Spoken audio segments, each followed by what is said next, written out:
Good afternoon भाई, कैसे हो? गुड आफ्टरनून भाई, good afternoon. Roshan good afternoon.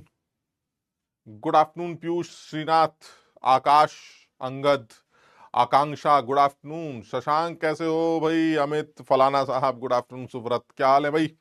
आ, अब सवाल लगाना भाई, प्रैक्टिस करते रहना, इस चीज का ध्यान रखना। चाहे वो मेंस का पेपर देना हो तुम्हें, जिस बच्चे को भी, या एडवांस का भी पेपर देना हो। बहुत सारे बच्चे ऐसे होंगे जो अप्रैल का अटेम्प्ट भी देंगे, है ना? तो मैं उन लोगों से भी यही बोल रहा हूँ, और जो एडवांस की तैयारी में लग गए हैं उनसे भी यही बोल रहा हूँ कि प्रैक्टिस जरूर करते रहना। क्योंकि थियोरिटिकली अगर देखा जाए तो चीजें बहुत सिंपल है, बट जब तक आप प्रैक्टिस नहीं करेंगे तब तक समझ नहीं पाएंगे। तो अब जैसे हम लोग ने लास्ट क्लास में भी ये बात देखी थी कि जो एडवांस लेवल पर सवाल पूछ सकता है, या आज मैं दिखाता भी हूं तुम्हें दो चार सवाल इस तरह के भी, कि वो एडवांस के सवाल हैं क्यों।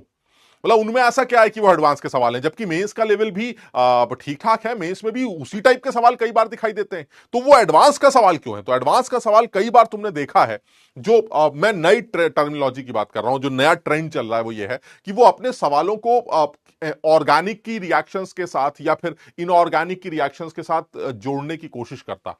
तो जब वो ये हरकत करता है तो उस टाइम पर जो है वो चीजें तभी सॉल्व हो पाती हैं जब आपको वो रिएक्शन याद होती। अगर आपको वो रिएक्शन नहीं आती तो ऐसे में फिर आपको सवाल करते वक्त दिक्कत आती। तो इसलिए भाई मेरा सजेशन ये है कि आप फिजिकल जब आप कर रहे हो, या फिजिकल की तैयारी को सॉल्व कर रहे हो, फिजिकल की तैयारी कर रहे हो, तो उस टाइम पर ये मत दिमाग में रखिएगा कि इनऑर्गेनिक को हम 2 साल बाद करेंगे, है ना? आप समझ रहे हैं, या ऑर्गेनिक केमिस्ट्री बाद में करेंगे। आपको सारी चीजें, और अच्छी बात यह है कि बहुत ज्यादा कुछ ऐसी नहीं है कि बहुत यूनिक सी रिएक्शंस है, बट वो रिएक्शंस जो तुमने अभी मेंस की तैयारी में देखी थी, सीखी थी, उन रिएक्शन से मिलते जुलते सवाल भी वो एडवांस लेवल पर डाल देता है। और ऐसे में फिर वो सवाल थोड़ा सा मुश्किल इसलिए माना जाता है क्योंकि अगर वो रिएक्शन नहीं आती है तो फिर आप सवाल नहीं कर पाते। क्लियर है? तो इसलिए थोड़ा सा अब ये एक चीज तो है यार कि अ, जब आप पूरी तैयारी कर लेते हैं और उसके बाद जब आप आईआईटी का एडवांस का पेपर देने जाते हैं, उस टाइम की सिचुएशन में और आज की इस टाइम की सिचुएशन में अंतर है।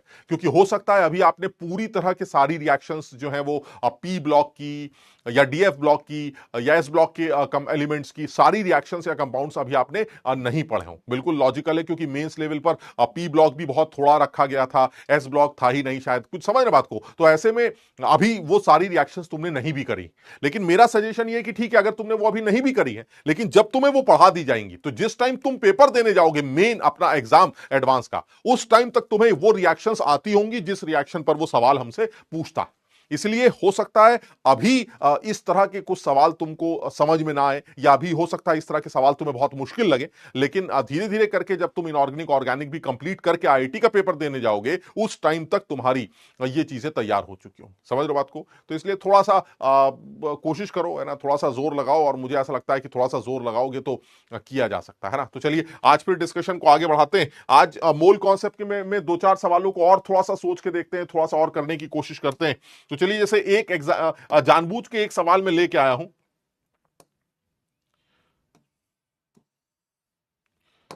जानबूझ के एक सवाल में लेके आया हूं जो कि हमारा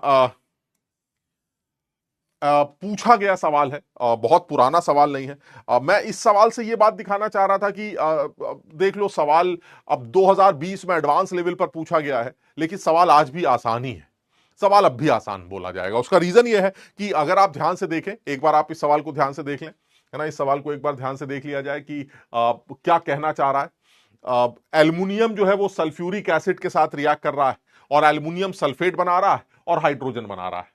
आपसे पूछा जा रहा है जो हाइड्रोजन बन रही है उसका एसटीपी पर वॉल्यूम क्या है, या उसका जो है वॉल्यूम कैसे निकाला जाएगा। तो मुझे ऐसा लगता है यार बहुत सीधा सवाल है, एक लाइन का सवाल है। आप इस तरह के सवाल जो है मेंस लेवल पर पूछे जा चुके हैं, लेकिन अब ये एडवांस का क्यों है? क्योंकि इसमें दो चीजें जोड़ी गई हैं। एक ये कि कितनी हाइड्रोजन बनी वो निकालना है, और उसके बाद उसका वॉल्यूम निकालना है। जबकि मेंस लेवल पर जब ये सवाल पूछा जाएगा तो सिर्फ ये पूछा जाएगा कि बताइए हाइड्रोजन कितनी बनी।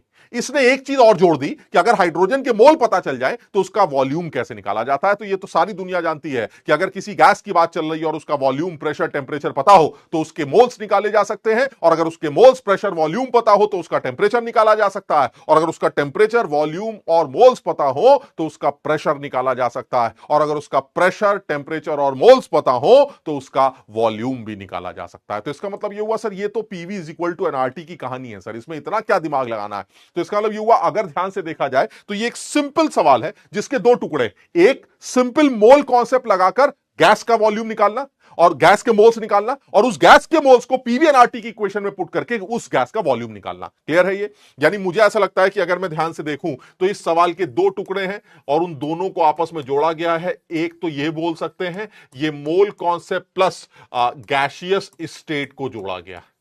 और मैंने ये देखा है कि जो हमारा एडवांस का पेपर है उसमें जनरली दो कॉन्सेप्ट्स की या तीन कॉन्सेप्ट्स की मिक्सिंग कर सकता।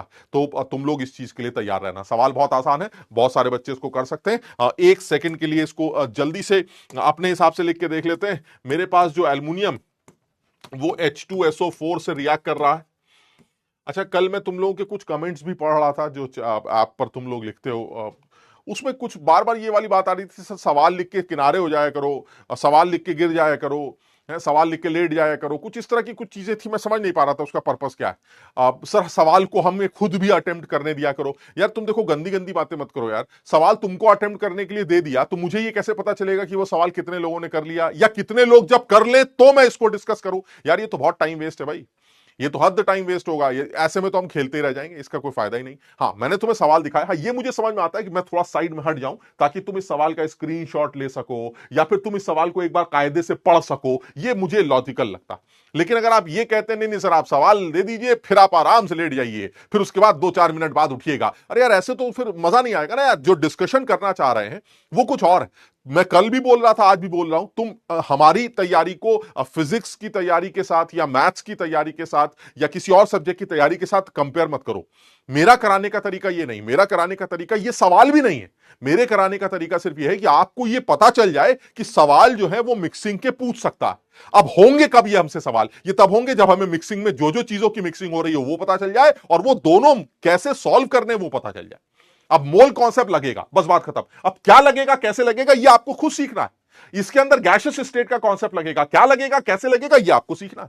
मेरी बात समझ ना? तो मेरा पर्पस ये नहीं है कि मैं सवाल सॉल्व करके दिखाऊं, मैं सिर्फ आपको बताना चाह रहा हूं कि आप इस चीज के लिए तैयार होकर जाइएगा कि वो सवाल को थोड़ा सा किसी दूसरे चीज के साथ मिक्स कर सकता है।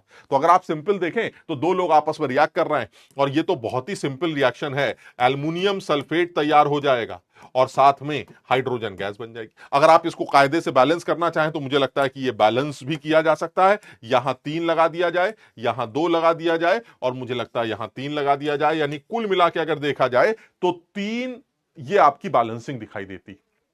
फिर क्या करेंगे सर, मोल कॉन्सेप्ट कैसे लगाएंगे? मोल कॉन्सेप्ट कैसे लगाया जाता है भाई? अरे सर मोल कॉन्सेप्ट लगाने के लिए मुझे जो है सो अब लिमिटिंग रिएजेंट निकालना पड़ता है। अगर दोनों रिएक्टेंट्स के मोल्स प्रोवाइड किए गए हैं तो मुझे लिमिटिंग रिएजेंट निकालना पड़ेगा और मुझे यहां पर दोनों रिएक्टेंट्स के मोल्स प्रोवाइड किए गए हैं। अगर आप एल्युमिनियम को देखें तो एल्युमिनियम 5.4 ग्राम लिया गया है। दुनिया जानती है 5.4 ग्राम का मतलब है दिस इज 0.2 मोल, यानी एल्युमिनियम आपके पास 0.2 मोल। और इसी तरह से अगर आप H2SO4 को देखें तो H2SO4 के 50 मिलीलीटर 0.5 मोलर H2SO4 लिया गया है। इसका मतलब यह हुआ इसके मोल्स कितने हो जाएंगे?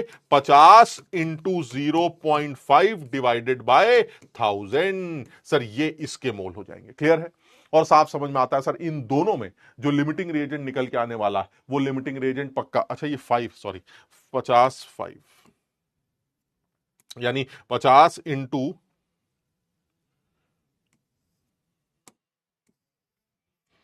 ये है 50 इंटू 5/100, यानी अगर मैं ध्यान से देखूं तो this is 0.25 moles.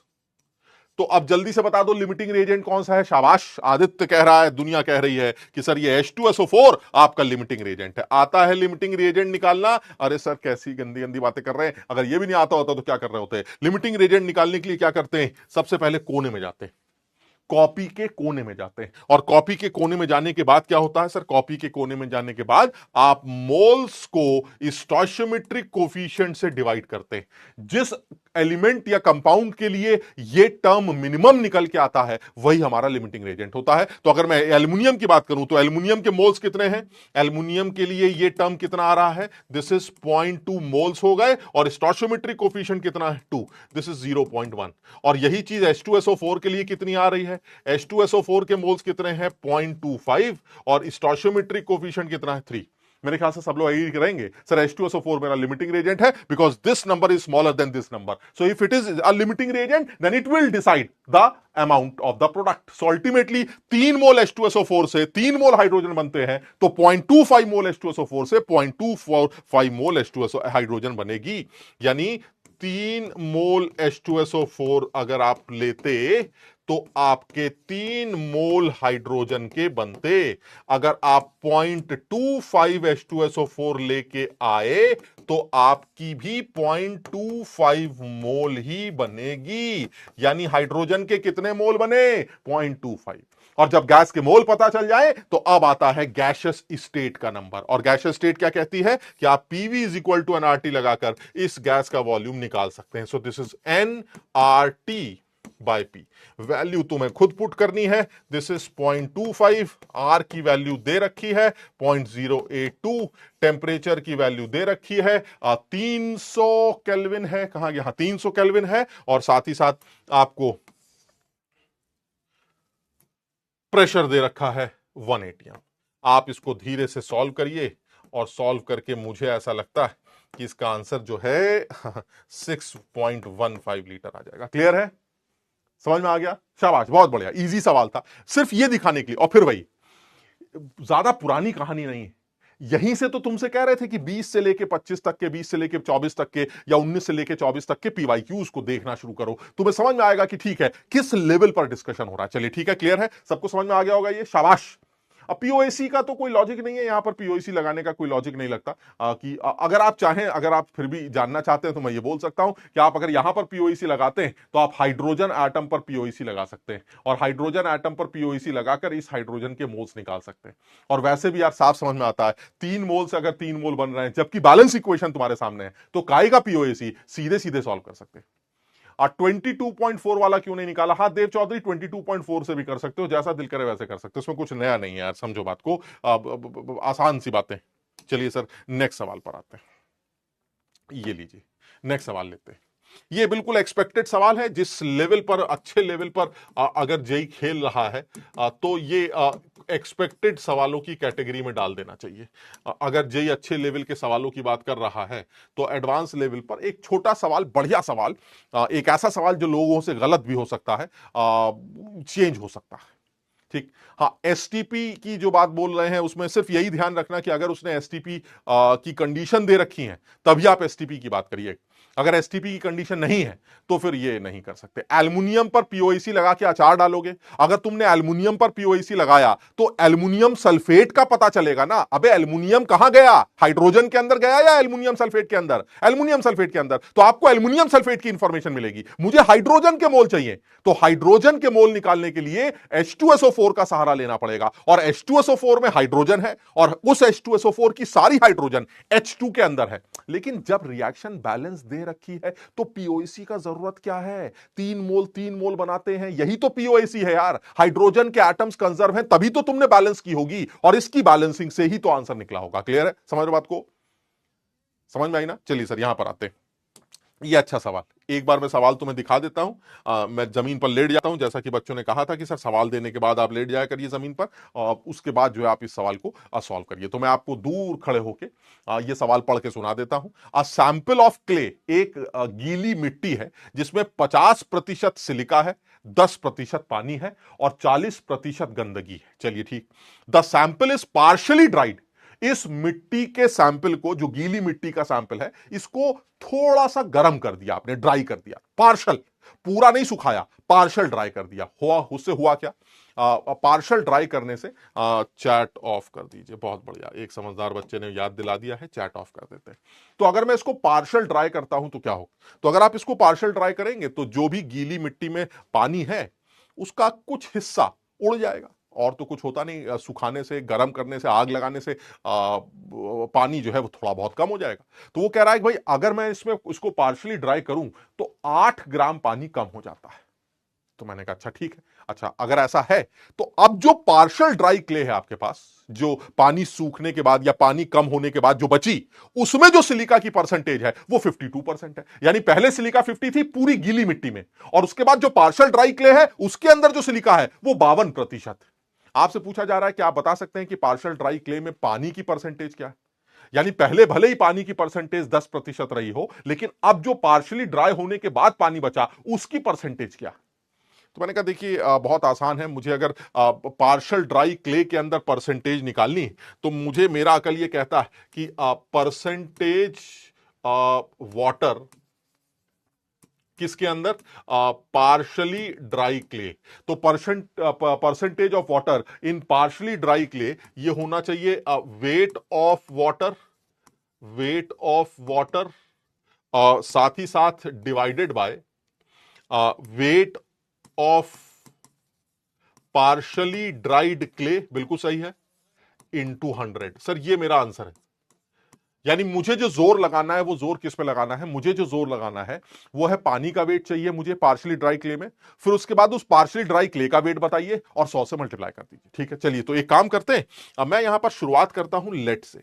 Let the wait of clay, वो जो गीली वाली क्ले है वो x ग्राम ले लेते हैं।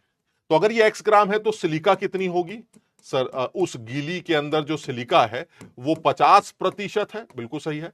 और फिर पानी कितना होगा इसके अंदर, सर पानी 10% है, दैट इज 0.1x। चलिए सर आपकी बात मान लेते हैं। अब क्या किया आपने, सर अब आपने इसमें धीरे से आग लगा दी। तो जब आप इसके अंदर धीरे से आग लगाएंगे तो क्या होगा, सर जब आप इसके अंदर धीरे से आग लगाएंगे तो जो पानी है उसका कुछ अमाउंट उड़ जाएगा। कितना अमाउंट उड़ जाएगा, 8 ग्राम उड़ जाएगा। तो धीरे से आग लगाने से अगर आप 8 ग्राम पानी उड़ा देते तो अब नई सिचुएशन क्या है, यानी ये जो सिचुएशन है ये हमारी वेट क्ले।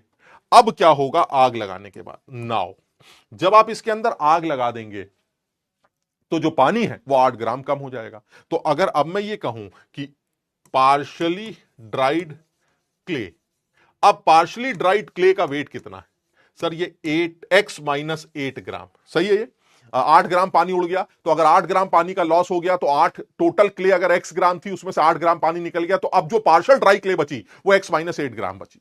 उसका 52% सिलिका है, बिल्कुल सही है। यानी सिलिका अब कितनी होगी इसके अंदर, अब अगर आप इसके अंदर सिलिका निकालना चाहते हैं तो वो इस x - 8 का 52% होगी, दैट इज 52/100, बिल्कुल सही।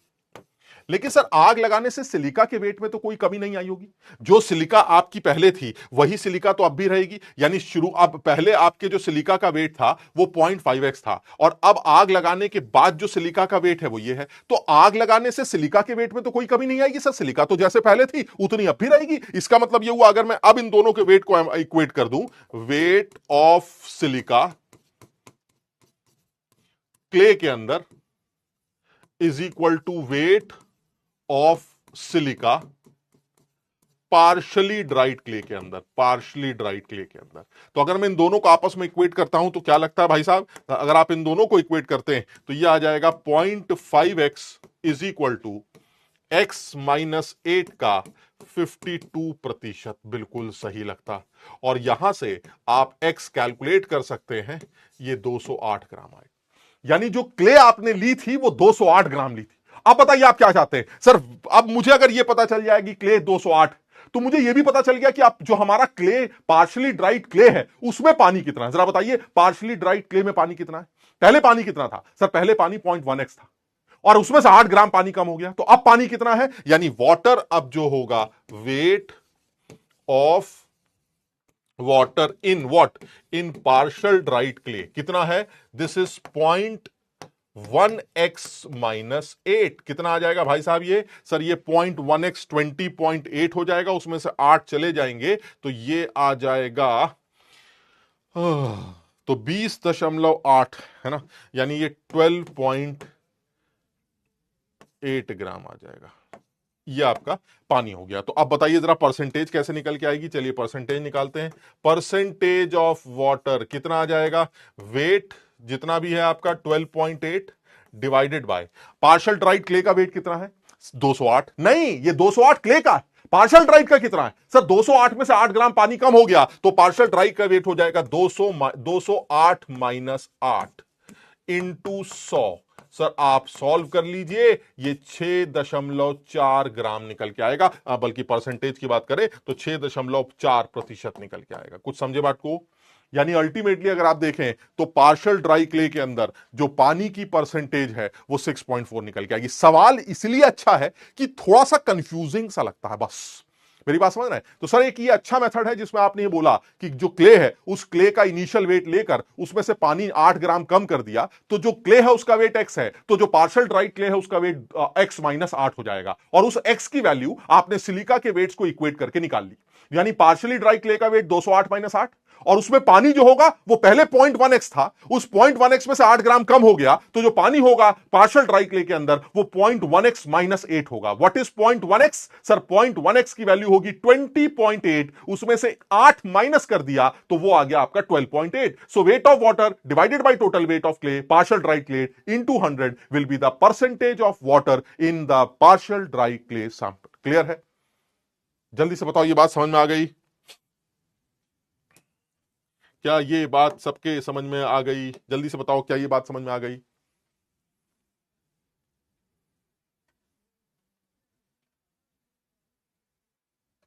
क्लियर है?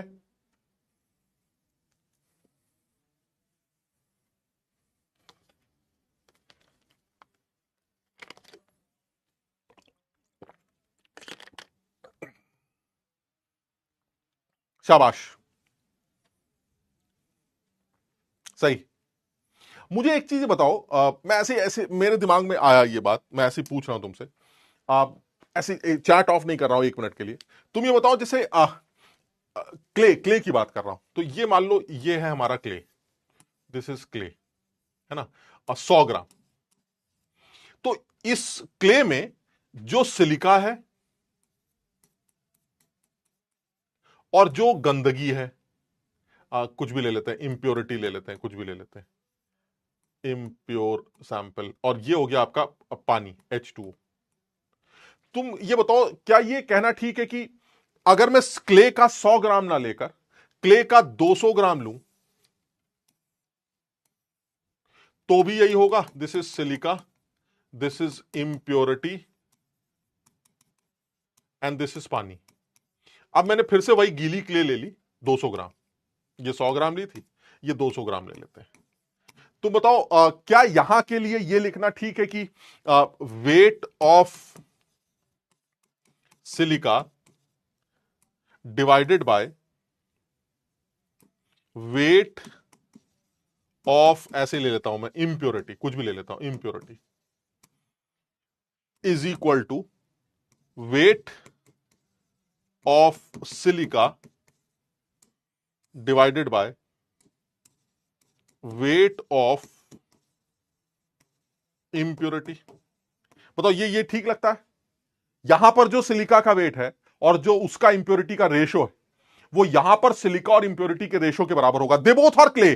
पार्शियल ड्राई की बात नहीं कर रहा हूं मैं, एक क्ले की बात कर रहा हूं कि आप जो गीली मिट्टी का सैंपल अगर कम ले लें या ज्यादा ले लें, उस मिट्टी के अंदर सिलिका और वेट का रेशो क्या वो कांस्टेंट आएगा? सिलिका और इंप्योरिटी का जो रेशो निकल के आएगा वेट का, वो कांस्टेंट आएगा? हां कांस्टेंट आएगा सर, क्योंकि वो अमाउंट को बढ़ाने से उसके अंदर पड़ी हुई सिलिका का वेट भी बढ़ेगा, उसके अंदर पड़ी हुई इंप्योरिटी का भी वेट बढ़ेगा, और उनके वेट्स का जो रेशो होगा वो हमेशा कांस्टेंट रहेगा। बिल्कुल सही, ठीक है ये। अच्छा, अब तीसरी बात करते हैं।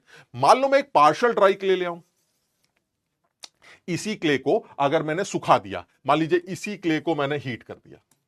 अगर आप इसी क्ले को हीट करेंगे तो क्या होगा सर? इसी क्ले को हीट करेंगे तो पानी कम हो जाएगा, ये सिलिका है, ये इंप्योरिटी है, और ये थोड़ा सा जो बच गया वो पानी। Now this is partial dry, partial dried clay. अब ये हमारी पार्शियल ड्राई क्ले। तुम बताओ, क्या ये चीज यहां पर भी लिखनी ठीक नहीं है? Wait of silica divided by weight of impurity ये भी ठीक है सर। यानी मैं ये बताना चाह रहा हूं कि पार्शियल ड्राई क्ले के अंदर जो सिलिका और इंप्योरिटी का रेशो है वो वही है जो क्ले के अंदर। बताओ ये वाली बात समझे कि नहीं? नो क्यों लिख रहे हो? नो क्यों लिख रहे हो भाई? वेट सिलिका, इसमें से अगर आप आग लगाते हैं तो सिलिका और इंप्योरिटी का वेट तो वही रहेगा, तो वेट्स के रेशो तो सेम। मैं परसेंटेज की बात नहीं कर रहा हूं, माने खींच, वेट्स का रेशो तो सेम रहेगा। यानी जब आप सिलिका और इंप्योरिटी में कोई अंतर ही नहीं आ रहा है, सिर्फ पानी में कम ज्यादा हो रहा है, तो सिलिका का और इंप्योरिटी के वेट्स का रेशो तो हमेशा सेम रहेगा, चाहे आप पार्शियल ड्राई में देखो चाहे आप क्ले के अंदर देखो। मेरी बात सब लोग समझ रहे हैं? और अगर ऐसा है फिर तो ये सवाल जो अभी आपने किया था ये बहुत लंबे तरीके से किया था। ये जो सवाल अभी आपने सॉल्व किया था ये बहुत लंबे तरीके से सॉल्व किया था सर। बड़ा आसान सवाल था। अगर सिलिका का 50 ग्राम ले लिया जाए, अगर क्ले का सैंपल 100 ग्राम, तो उसमें सिलिका 50 और गंदगी 40 होगी। ठीक है। अच्छा, अगर मैं उस पार्शियल ड्राई सैंपल को भी 100 ग्राम ले लूं तो उसमें सिलिका 52 होगी और गंदगी, बताओ समझे मेरी बात को? मेरी बात समझे कि नहीं? पानी भी तो इंप्योरिटी है। अभी यार गंदी गंदी बातें मत क्या करो यार दोस्त, समझो बात को। बताओ, जल जीवन है, तुम उसको गंदगी बोल रहे हो। अबे पानी तो कम ज्यादा हो रहा है, इसलिए पानी के बारे में तो बात ही नहीं कर रहा मैं बात किसकी कर रहा हूं? ना सिलिका को कुछ पता चलेगा, ना उसके अंदर पड़ी हुई इंप्योरिटी को कुछ पता चलेगा। अगर तुमने सैंपल ज्यादा ले लिया तो सिलिका बढ़ जाएगी, इंप्योरिटी बढ़ जाएगी। अगर तुमने सैंपल कम ले लिया तो सिलिका कम हो जाएगी, इंप्योरिटी कम हो जाएगी। आप पार्शियल ड्राई सैंपल के पास जाते हैं तो उस पार्शियल ड्राई सैंपल भी यही बोलेगा कि भैया देखो ऐसा मुझे कोई फर्क नहीं पड़ता, सिलिका कम हो जाए चाहे ज्यादा हो जाए, अब इंप्योरिटी बढ़ जाए चाहे कम हो जाए, रेशो रिमेन्स कांस्टेंट बिकॉज सिर्फ वाटर में चेंजेस आ रहा है। मैं परसेंटेज की बात नहीं कर रहा हूं, मैं सिर्फ रेशोस की बात कर रहा हूं, उनके वेट्स के रेशोस की। समझ रहे हो? तो इसका मतलब यह हुआ कि अगर मैं इस सवाल को इस तरह से ना करके इस तरह से करूं, जरा समझना। यह है 100 ग्राम क्ले, 100 ग्राम गीली वाली क्ले, जिसमें सिलिका है 50 ग्राम और पानी है 10 ग्राम, इंप्योरिटी है 40 ग्राम। क्लियर? अच्छा, इधर आते हैं। यह है partial dry clay, this is partial dried clay 100 ग्राम। इसमें भी सिलिका है, सवाल के हिसाब से, सवाल के हिसाब से सिलिका कितनी है भाई? सवाल के हिसाब से सिलिका है 52%, यानी 52 ग्राम। और इसके अंदर इंप्योरिटी कितनी है?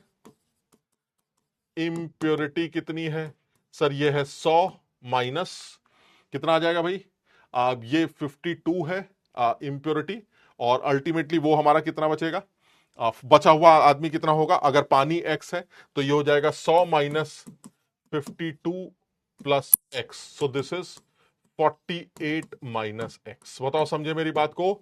अगर पानी इसके अंदर x ग्राम मान लूं तो उस x ग्राम पानी के हिसाब से इंप्योरिटी कितनी होगी? 48 माइनस x। लेकिन अभी आपने बताया कि जो सिलिका है डिवाइडेड बाय जो इंप्योरिटी है उसका ratio constant, so this is 52 upon 48 minus x।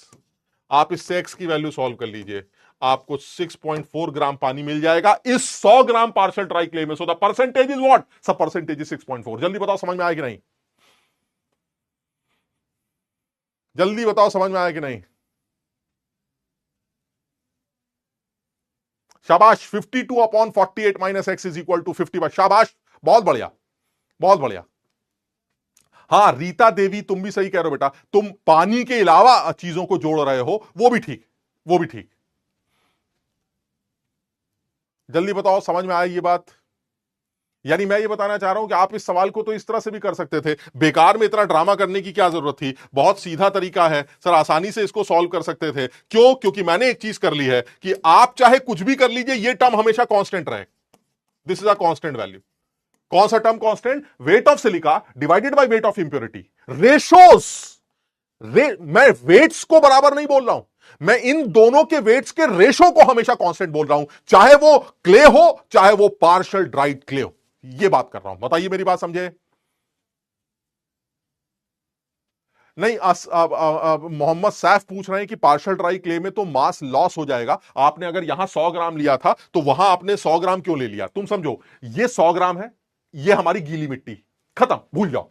इस गीली मिट्टी में सिलिका और इंप्योरिटी का रेशो क्या आएगा? 50/40। यहां तक ठीक है, इसको भूल जाते हैं। अब मैं अपनी सूखी वाली मिट्टी लेके आता हूं, वो भी 100 ग्राम लाता हूं। इसके गर्म करने से ये नहीं बना रहा हूं मैं एक फिर से 100 ग्राम का अपना पार्शियल ड्राई क्ले ले आता हूं। उस 100 ग्राम पार्शियल ड्राई क्ले में सिलिका कितनी है? सवाल में बताया 52% है, यानी सिलिका 52 हो गई तो उसके अंदर इंप्योरिटी 48 - x हो जाएगी। अगर पानी x है तो क्लियर है ये।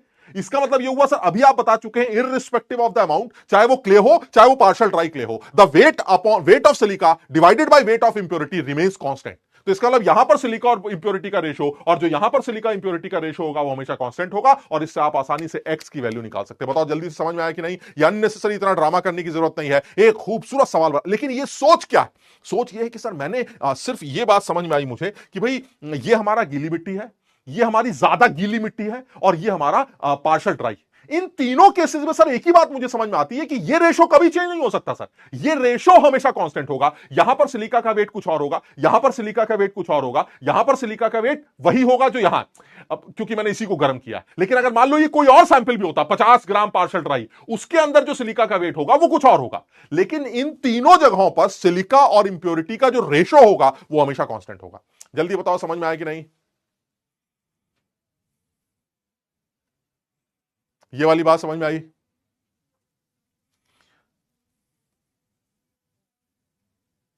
किसी के रेस्पेक्ट में भी कर सकते हैं आप, चाहे जैसे कर लें, आप किसी के भी रेस्पेक्ट में कर सकते हैं। मेरे ख्याल से समझदारी यही है कि जो चीज कांस्टेंट रहेगी चाहे आप कुछ भी कर लें, वो है सिलिका और इंप्योरिटी। तो या तो आप सिलिका और इंप्योरिटी का रेशो को कांस्टेंट रखिए, या फिर सिलिका और पानी के अलावा जो भी कुछ है उसके रेशो को कांस्टेंट रखिए, यानी silica upon silica plus impurity, यानी 50/90 इज इक्वल टू 50/100 - x, वो 52/100 - x वो भी कर सकते हैं। और नहीं तो आप सिलिका अपॉन इंप्योरिटी को अलग अलग भी कर सकते हैं, यानी दिस अपॉन टोटल। पानी को अलग कर दीजिए बिकॉज पानी का वेट चेंज हो रहा है, मेरी बात समझ रहे हैं? इसलिए रेशो कौन सा कांस्टेंट रखा जाएगा? वेट का रेशो। सर वेट का रेशो जो कांस्टेंट रखा जाएगा वो हमेशा सिलिका और इंप्योरिटी का ही रखा जाएगा। क्लियर है? शाबाश, बहुत बढ़िया, क्लियर है। चलिए सर और बात करते हैं। थोड़ा सा इसको फिर मैं वही बोलूंगा, एक बार जरूर दोबारा देखना तो और क्लैरिटी निकल के आई। सर एक अच्छे लेवल का, एक घटिया लेवल का सवाल और देख लेते हैं। ये एक घटिया लेवल का सवाल है, लेकिन सर फिर वही है सर, जिस लेवल पर पिछले 5-6 सालों से बातें चल रही है सर, ये वही लेवल है सर। हमें हीरो बनने की जरूरत नहीं है सर, हमें बम फोड़ने की जरूरत नहीं है। बहुत सीधे सीधे सवाल पूछे जाते हैं सर, अननेसेसरी उल्टी सीधी बकवास करके जाएंगे, कुछ हासिल नहीं होगा। ये भी देखिए सर कितना खूबसूरत सिंपल एडवांस लेवल का एक 2-4 नंबर का सवाल, क्या आसान सवाल। वो वो कह रहा है कि भाई ये बताइए, ये ना बताइए, ये बताइए, ये लीजिए, आप चैट बंद कर देते हैं। क्या कह रहा है? वो कह रहा है भाई P4S3 अगर O2 से रिएक्ट करे तो P4O10 और SO2 बनाता है।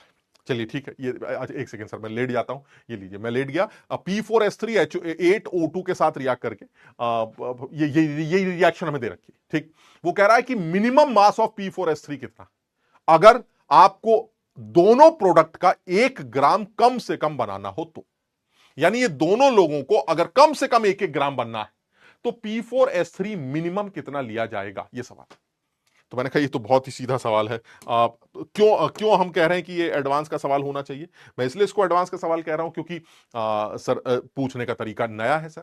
मैंने मेंस लेवल पर सर इस तरह के सवालों को नहीं देखा कि दोनों प्रोडक्ट में से दोनों लोग कम से कम इतना बनने चाहिए। सर मेंस में तो ये सवाल आता था कि अगर P4S3 के 50 ग्राम लिए जाए तो SO2 के कितने मोल बनेंगे, P4O10 के कितने मोल बनेंगे, कौन बचेगा, क्या बनेगा। सर यही मेंस में पूछा जाता है। सर ये एक स्टेप हट के आपने सवाल पूछा है कि दोनों जो हमारे प्रोडक्ट्स हैं वो कम से कम 1 ग्राम जरूर बने, कम से कम दोनों लोग 1 ग्राम जरूर बने। तो मैंने कहा देखिए ऐसा, ये तो एक ही तरीका है, इन दोनों में से जो भी कम बन रहा है अगर वो 1 ग्राम बन गया तो जो ज्यादा बन रहा है वो तो 1 ग्राम से ज्यादा बनेगा ही बनेगा। मेरी बात सब लोग समझ रहे हैं? यानी इन दोनों में कौन कम बन रहा है ये मैं निकाल देता हूं। मान लो इन दोनों में ये कम बन रहा है, ऐसे बोल रहे हैं, मान लो ये कम बन रहा है, तो अगर ये कम बनता है तो इसको कम से कम 1 ग्राम तो बनाओ, क्योंकि अगर ये कम बनता है और तुमने इसको 1 ग्राम बनाया तो वो तो 1 ग्राम से कम रह जाएगा। और सवाल क्या कह रहा है कि दोनों लोग कम से कम 1-1 ग्राम तो हो। हमने कहा फिर तो सवाल खत्म हो गया, अब तो एक लाइन की कहानी है, लेट द वेट जो हमें चाहिए, लेट द वेट ऑफ कौन है, P4S3 is equal to X gram. P4S3 का जो वेट उसको x ग्राम मान लेते हैं। और अगर P4S3 का वेट हमारा x ग्राम, तो ऐसे में जल्दी से मुझे ये बताओ कि इससे कितना P4O10 बनेगा और कितना SO2 बनेगा। तो सर सबसे पहले तो हमें पता ही है सर, बातें वेट्स में तो नहीं की जाती, तो मैं सबसे पहले मोल्स निकाल लेता हूं। Moles of P4S3 is equal to x upon molar mass. इसका मोलर मास 220 है सर, मैंने इसका मोलर मास रखकर इसके मोल्स निकाल लिया। और अब बैलेंस इक्वेशन ये कहती है कि मेरा अगर 1 मोल होगा तो आपका भी 1 मोल बनेगा, मेरा अगर 1 मोल होगा तो आपके 3 मोल बनेंगे। तो क्या मैं दोनों लोगों का वेट निकाल सकता हूं कितना कितना बनेगा? बिल्कुल सही है sir. Moles of P4O10 formed, बिल्कुल निकाल सकते हैं। P4O10 कितना बनेगा? 1 मोल से 1 मोल बनता है तो x बटा 220 से x बटा 220 मोल बनेगा। और x बटा 220 से अगर मैं इसका वेट निकालना चाहता हूं तो कितना आ जाएगा? x बटा 220 इंटू P4O10 यानी 160 में आपने 124 और जोड़ दिया तो यह आ जाएगा 284। तो आपने इसको 284 से मल्टीप्लाई कर दिया, ये ग्राम आ गए। चलिए ठीक है सर, यही चीज इसके साथ भी कर लेते हैं। मोल्स ऑफ SO3 कितने आ रहे हैं? Moles of SO3 formed, moles of SO3 formed कितने निकल के आएंगे? ये आ जाएंगे x बटा 220 इंटू 3। 1 मोल से 3 मोल बनते हैं। और अगर इससे इसका वेट निकालना चाहते हैं तो कितना आ जाएगा सर? अगर आप इससे इसका वेट निकालना चाहते हैं तो ये आ जाएगा 3x upon 220 into SO2। SO2 का जो वेट है आजकल 64 होता है, तो अगर SO2 का वेट 64 से मल्टीप्लाई कर दिया जाए तो ये आ जाएगा। क्लियर है ये? अब बताओ इन दोनों में छोटा नंबर कौन सा है? कौन सा नंबर छोटा? सर इन दोनों में छोटा नंबर तो नीचे वाला है। देख रहे हो, इन दोनों में छोटा नंबर नीचे। तो अगर जो नीचे वाला नंबर छोटा है तो कम से कम इसको तो एक ग्राम बनना चाहिए ना यार। मेरी बात सब लोग समझ लो कि नहीं? अगर ये छोटा नंबर है तो एटलीस्ट इसको तो 1 ग्राम लेना चाहिए। और अगर आप इसको 1 ग्राम ले लें तो x की वैल्यू आ जाएगी, क्योंकि कम से कम ये तो बन जाएगा। और अगर ये 1 ग्राम बन गया तो दूसरा वाला 1 से ज्यादा ही बनेगा, बिकॉज ऊपर वाले का जो अमाउंट है वो नीचे वाले के अमाउंट से ज्यादा है। क्लियर है? सबको समझ में आ रहा है ये? इसका मतलब ये हुआ कि अगर मैं इसको 1 से इक्वेट कर दूं तो this will be now what? This will be equivalent to, sir अगर आप इसको 1 से इक्वेट करते हैं तो ये आ जाएगा 3x इंटू 64 डिवाइडेड बाय कितना है? 220 इज इक्वल टू 1। इससे आप x की वैल्यू निकाल सकते हैं। This is 220 upon 3 into 64। This is 1.14 क्या है? 58। यानी कम से कम आपको इतना P4S3 लेना पड़ेगा। जल्दी से बताओ सवाल समझ में आया? और क्या ये मजेदार सवाल और अच्छा सवाल नहीं है? जल्दी से बताओ क्या ये बात समझ में आ गई? क्यों मैं सवाल मुश्किल नहीं बोल रहा हूं, मैं इसलिए बोल रहा हूं बिकॉज ये नया है सर। इस तरह का कोई सवाल आपसे एडवांस लेवल पर पूछा जा सकता है जिसमें आपसे वो ये कह सकता है बताओ भाई मिनिमम कितना चाहिए, मैक्सिमम कितना चाहिए, वगैरह वगैरह। तो ऐसे में आपको अकल लगानी पड़ेगी कि अगर वो मिनिमम वर्ड यूज कर रहा है तो एटलीस्ट उन दोनों में जो कम बन रहा है वो तो 1 ग्राम बन जाए। अगर वही 1 ग्राम नहीं बना तो फिर तो बात ही खत्म हो जाएगी। क्लियर है? तो बहुत आसानी से ये काम किया जा सकता है। इन दोनों में जो लेस अमाउंट है वो इसका है, तो इसको 1 ग्राम से इक्वेट कर देना, अपना काम चल जाए। क्लियर है? बहुत बढ़िया, चलिए शाबाश, बहुत बढ़िया। नेक्स्ट सवाल पर आते हैं। ये देखिए एक और सवाल ले लिया जाए, चैट फिर से बंद कर दी जाए। सवाल तुम्हें दिखा रहे हैं, हम जमीन पर लेट गए। सवाल क्या है? इन इन द फॉलोइंग सीक्वेंस।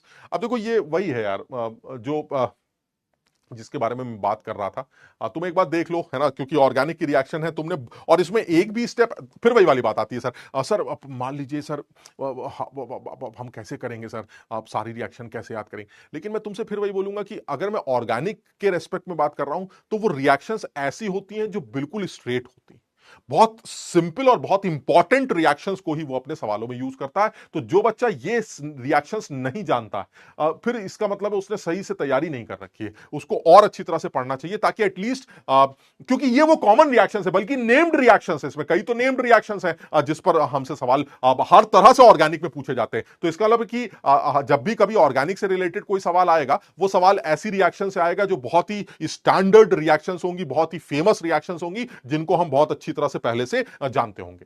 तुमने मेंस लेवल पर भी ये बात देखा था, मैंने तब भी तुम्हें बताया था। नाइट्रेशन रिएक्शन पे सवाल आया था, ऑक्सीडेशन ऑफ मिथाइल बेंजीन्स पे सवाल आ चुका है, अब बहुत एसाइलेशन रिएक्शन पे सवाल आया है, बहुत सीधे सीधे इतनी कॉमन रिएक्शंस ऑर्गेनिक केमिस्ट्री की जो बाकायदा यहां पर तो नेम्ड रिएक्शन है। पहली रिएक्शन इज हेलोफॉर्म टेस्ट, देख रहे हैं आप, haloform reaction, iodoform reaction, bromoform reaction. उसी तरह से अगर आप Br2QH की बात करें तो दिस इज हॉफमैन मेथड।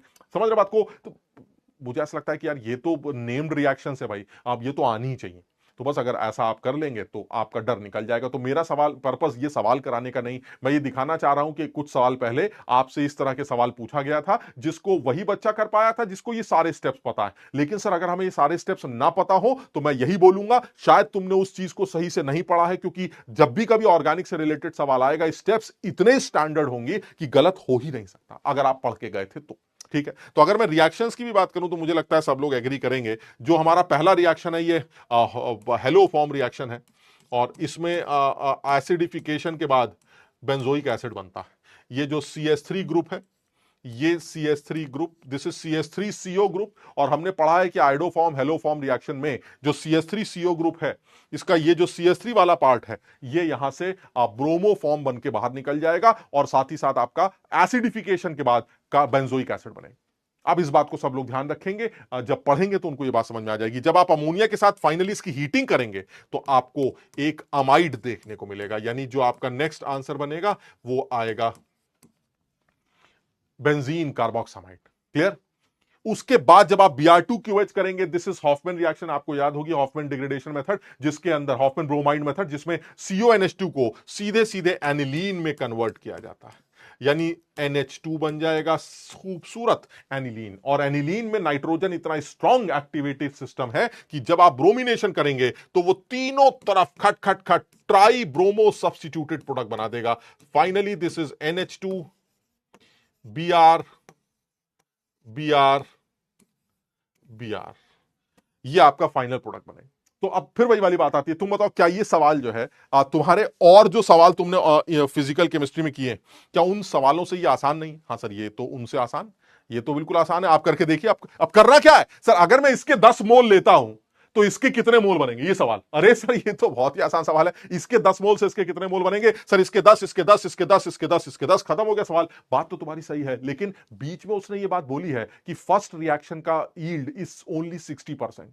तो अगर फर्स्ट रिएक्शन की यील्ड 60% है और ये 10 मोल लिया गया है, तो एक चीज तो क्लियर है, इसके 6 मोल बनेंगे। मानते हो बात को? और अगर इसके 6 मोल बनते हैं तो ये अमोनिया से रिएक्ट करके जो अमाइड तैयार करता है वो हमारा 50% बनता है। तो इसका मतलब इसके 3 मोल बनेंगे, और जब इसके 3 मोल बनेंगे तो सी के भी 50% यील्ड के अकॉर्डिंगली 1.5 मोल बनेंगे। और अगर इसके 1.5 बनते हैं तो 100% यील्ड के अकॉर्डिंगली इसके भी 1.5 मोल बनेंगे। यानी अल्टीमेटली जो ट्राई ब्रोमो सब्स्टिट्यूटेड एनिलीन तैयार हुई है, इसके 1.5 मोल दिखाई देंगे। और अगर इसके 1.5 मोल बने तो जो वेट होगा, weight of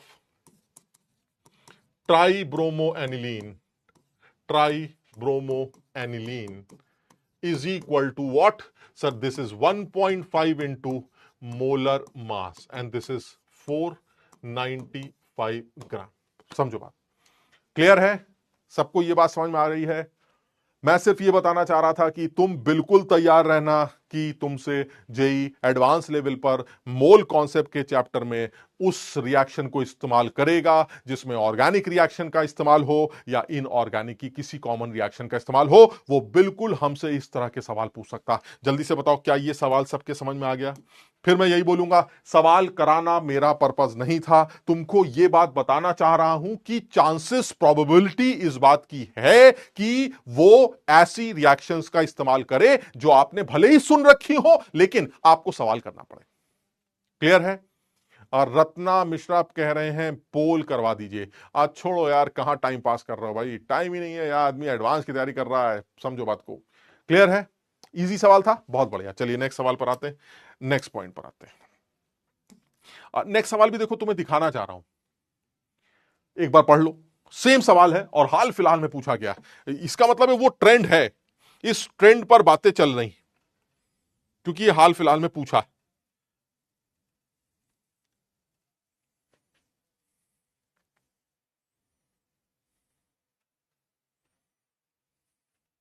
the stoichiometric reaction of dimethyl dichlorosilane. जब आप पी ब्लॉक एलिमेंट पढ़ेंगे तब आपको ये चीजें दिखाई देंगी। सिलिका का डाइमिथाइल डाइक्लोरोसिलेन की हाइड्रोलिसिस वगैरह की रिएक्शन बहुत बाकायदा आपको पढ़ाई जाएंगी। हो सकता है अभी ना किया हो सकता है अभी ना पढ़ा हो, बट ये आपको पढ़ाया जाए। तो मैंने कहा भाई ठीक है, मान लो ये रिएक्शन मुझे आती है, नहीं आती है तो फिर मामला गड़बड़ हो जाएगा। आप समझिए बात को। तो इसलिए है ये एक लाइन का सवाल, लेकिन कर वही पाएगा जिसको ये पता है कि हो क्या रहा। तो ये जो डाइमिथाइल डाइक्लोरोसिलेन, ये जो आपने डाइमिथाइल डाइक्लोरोसिलेन लिखा है, that means CH3 whole twice SiCl2, ये आपका डाइमिथाइल डाइक्लोरोसिलेन। अगर इसकी आप हाइड्रोलिसिस करते हैं तो ये कह रहे हैं कि एक टेट्रामर बनता है। जब आप इसकी हाइड्रोलिसिस करते हैं तो एक टेट्रामर बनता है, यानी कहने का मतलब इस हाइड्रोलिसिस से जो प्रोडक्ट बनता है वो एक टेट्रामर। आपसे पूछा जा रहा है कि अगर इस प्रोसेस की जो इस साइक्लिक टेट्रामेरिक फॉर्म की जो यील्ड है अगर वो 75% है तो बताइए ये टेट्रामर कितने ग्राम बना। तो अब देखो ये वो रिएक्शन है जो इनऑर्गेनिक में आप कार्बन फैमिली के अंदर सिलिकॉन के अंदर सिलिकॉन सिलिकेट्स के अंदर ये रिएक्शन पढ़ते हैं। तो इस रिएक्शन से जो प्रोडक्ट बनेगा वो प्रोडक्ट आपको देखना पड़ेगा। यानी फिर से चैट बंद किया जाए तो जो रिएक्शन करने से जो प्रोडक्ट बनेगा, जो कि एक आपका एक साइक्लिक टेट्रामर होगा, उस प्रोडक्ट को आपको देखना पड़ेगा। तो अगर आप टेट्रामर बना रहे हैं, ऑब्वियसली इसके 4 मोल जुड़ने जा रहे हैं, है ना। तो इसके 4 मोल आपस में जुड़ने जा रहे हैं, तो ये बनने जा रहा है CH3 होल 8 SiO4O4। यानी अल्टीमेटली अगर देखा जाए तो ये हाइड्रोलिसिस का आपका प्रोडक्ट होने जा रहा है, जिसमें एक साइक्लिक टेट्रामर आपके सामने बनने वाला है, एक साइक्लिक टेट्रामर तैयार होने वाला है। तो अगर मैं साइक्लिक टेट्रामर की शक्ल भी तुम्हें दिखाऊं तो इस साइक्लिक टेट्रामर की शक्ल जो है वो कुछ ऐसी बनती।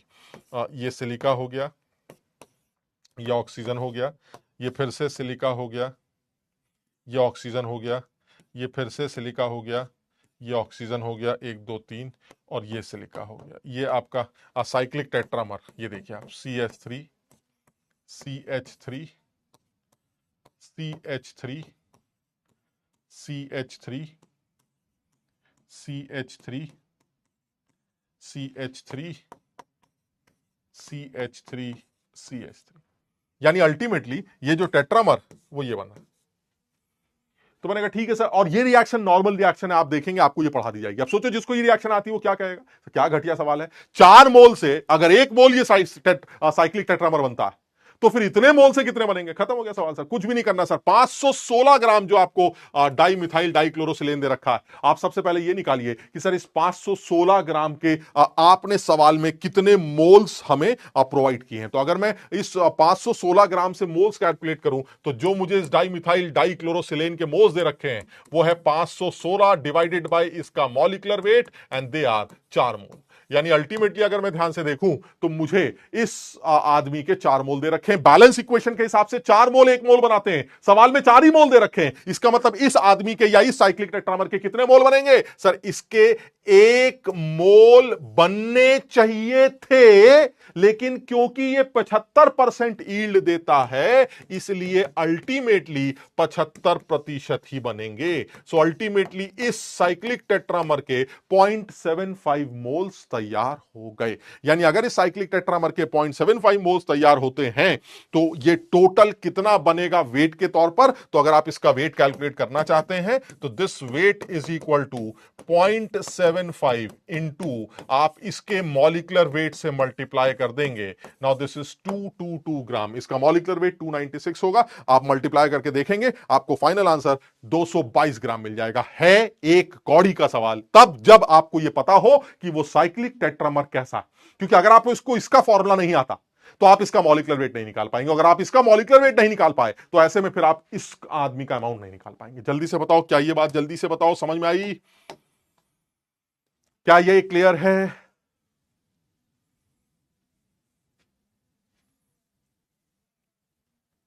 क्लियर है?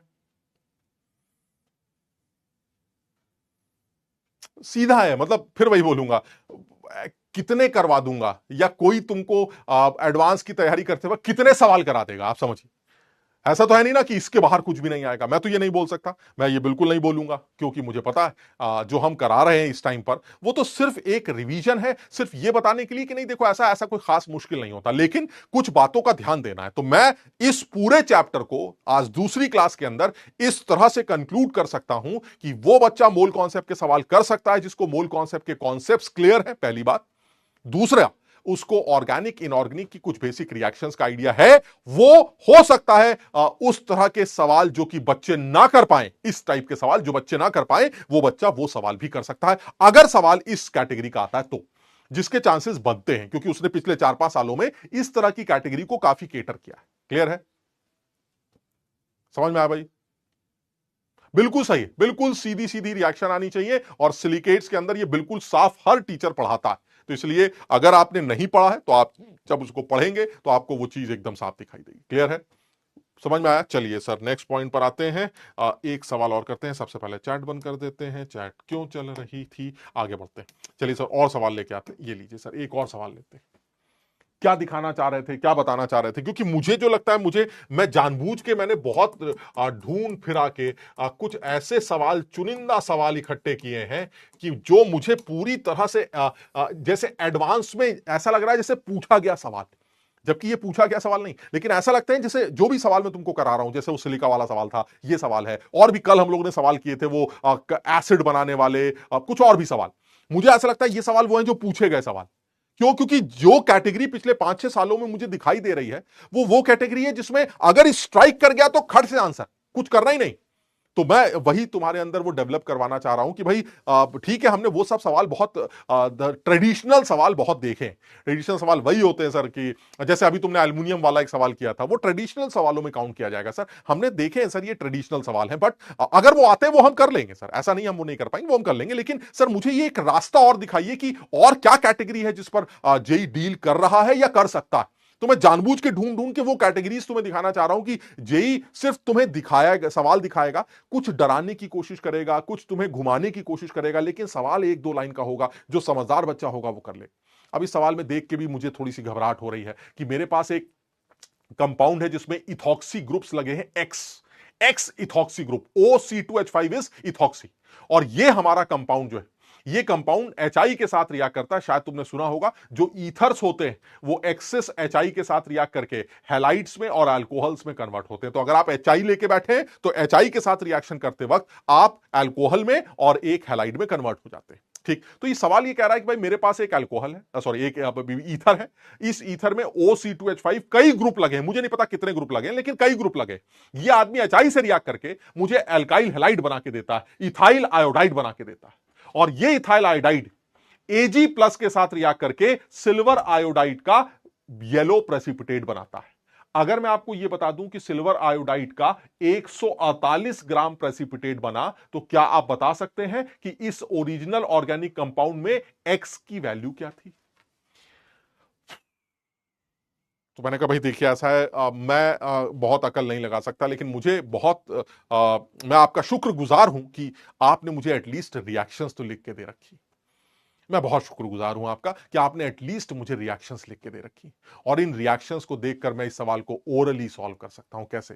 क्या मुझे एजीआई के मोल्स दिखाई देते हैं? हाँ, वेट दे रखा है, मोल्स दिखाई देते हैं। क्या एजीआई के मोल से due to this balance equation आपको इस इथाइल आयोडाइड के मोल्स पता चल जाएंगे? हाँ सर पता चल जाएंगे। ये इथाइल आयोडाइड कहां से आया? सर ये इथाइल आयोडाइड ऊपर से आया। सर ऊपर जो बना था वो नीचे आ गया, तो इसका मतलब तुम्हें इस वाले इथाइल आयोडाइड के मोल्स पता चल गए। तो क्या इस ऊपर वाली रिएक्शन को देखकर आपको इसके मोल्स पता चल जाएंगे? हाँ सर इसके मोल्स पता चल जाएंगे। तो क्या इसके मोल से इसका वेट आ जाएगा? हाँ सर इसका वेट आ जाएगा। क्या इसके वेट के अंदर एक्स का टर्म आएगा? हाँ सर एक्स का टर्म आएगा। और अगर मैं उसको गिवन वेट 37 से इक्वेट कर दूं तो एक्स की वैल्यू सॉल्व हो जाएगी। खत्म हो गया सवाल। कुछ समझे? समझ पाए क्या कह रहा हूं मैं? फिर से बोलता हूं, मुझे एजीआई का वेट दे रखा है, तो उस एजीआई के वेट से क्या मैं एजीआई के मोल्स निकाल सकता हूं? हाँ सर बिल्कुल निकाल सकते हैं आप, एजीआई के मोल्स बिल्कुल निकाल सकते हैं। यानी कहने का मतलब यह हुआ कि अगर मैं इस सवाल को एक बार तुम चाहो तो फिर से देख सकते हो, एक बार आराम से देख लो, क्योंकि मैंने हिंट तो तुम्हें दी है, एक बार करने की कोशिश करो, हो सकता है तुम कर सको अपने आप।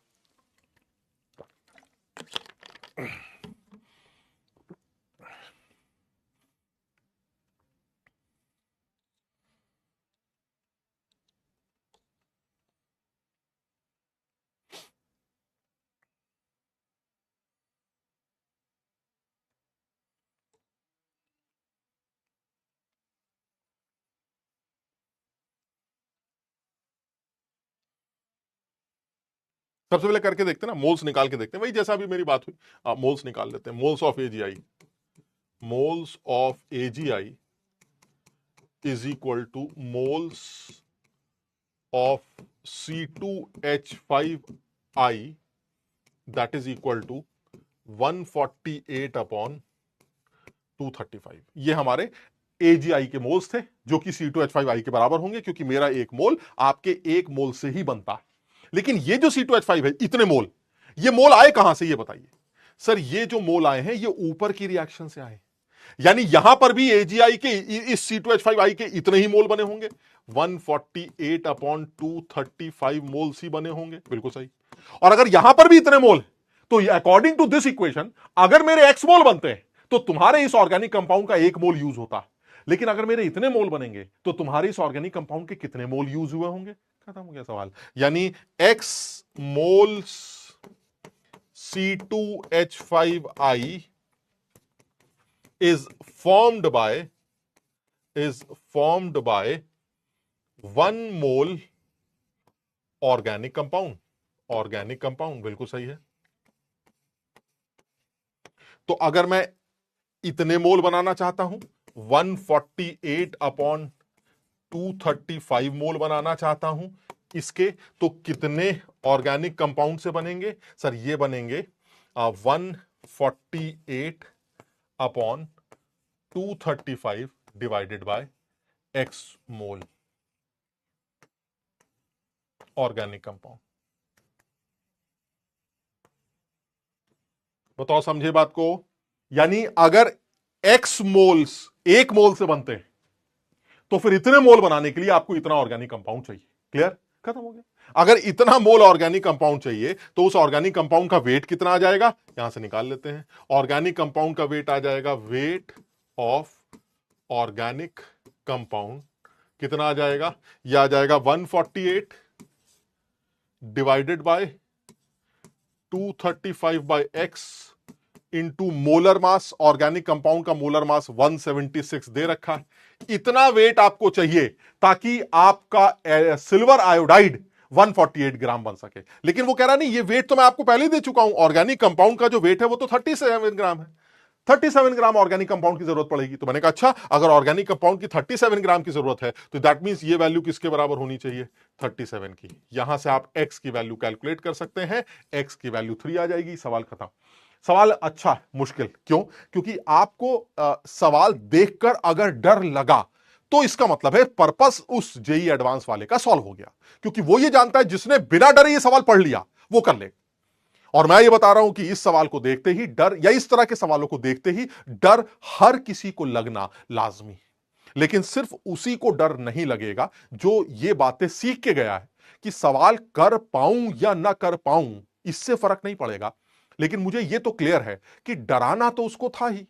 उसको तो हर सवाल दिखाकर मुझे डराना तो था ही। तो अगर मैं हर सवाल देखकर डरने ही लग गया तो यार उसका तो पर्पस ही सॉल्व हो जाएगा। तो इसलिए सवाल देख के तो नहीं डरूंगा, बात खत्म। वो सवाल मैं कर पाऊं ना कर पाऊं वो अलग बात है, लेकिन सवाल देख के मुझे कोई घबराहट नहीं होती। जब ये सवाल मेरे सामने आएगा तो मैं समझ जाऊंगा, ठीक है, 2 रिएक्शन दे रखी है, कुछ कुछ करेंगे, देखते हैं क्या करना है। तो जैसे ही हमने एक हिम्मत के साथ इस सवाल को पढ़ा कि 148 ग्राम एजीआई बना, मुझे एकदम से स्ट्राइक कर गया, इसके मोल आ जाएंगे, इसके मोल से इसके मोल आ जाएंगे, इसके मोल यहां से आए, इसके मोल से इसके मोल आ जाएंगे, और इसके मोल से इसके मॉलिक्यूलर वेट को मल्टीप्लाई करके इसका वेट आ जाएगा। और वो वेट ऑलरेडी सवाल में कितना दे रखा है? 37। आप थर्ड से एक्स की वैल्यू सॉल्व कर लेंगे, आपका काम खत्म। क्लियर है? आपको यह बात समझ में आ रही है? यानी मैं ये बताना चाह रहा हूं कि जैसे ही आप इस इक्वेशन को सॉल्व करेंगे, इस इक्वेशन को सॉल्व करते ही आपको x की वैल्यू मिल जाएगी और आपको यह पता चल जाएगा कि इस मॉलिक्यूल ऑर्गेनिक कंपाउंड के अंदर कितने इथॉक्सी ग्रुप इन्वॉल्व हैं। जल्दी से बताओ, क्या समझ पाए? क्या ये क्लियर है?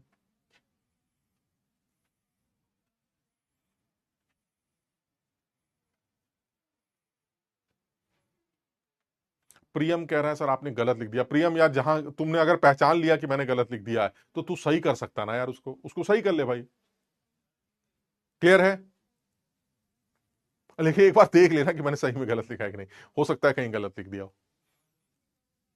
आप, हाँ, बस अब ये सवाल आने थे जो कि, हाँ, ये प्रियम बोल रहा है। मैंने, अब प्रियम एक बार बता दो दोस्त, कहां गलत लिख दिया, मैं उसको सही कर लेता हूं।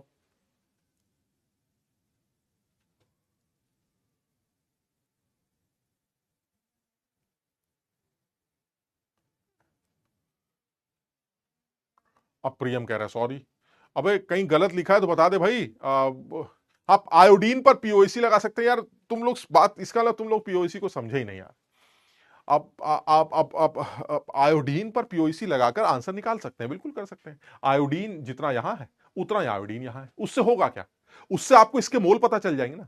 Moles of I in AGI is equal to moles of I in C2H5 CS3CH2, यही तो होगा इसका मतलब। बात समझ रहे हैं? या फिर आप चाहें तो यहां पर भी आयोडीन पर मोल पीओसी लगा सकते हैं। यार एक सेकेंड, एक बच्चा कह ये रहा है लेकिन एक गड़बड़, नहीं कोई गड़बड़ नहीं। आप एक बार सोच के देखते हैं, आयोडीन के अगर मोल्स यहां पर मुझे पता चल जाए तो क्या वो सारे मोल्स आयोडीन के यहां से आए होंगे? हाँ, क्योंकि आयोडीन और तो कहीं है नहीं। ये वाली आयोडीन यहां गई और वो वाली आयोडीन यहां आई और ये वाली आयोडीन यहां गई। एक बार आयोडीन पर पीओसी लगाओ यार, जरा जोर मारते हैं।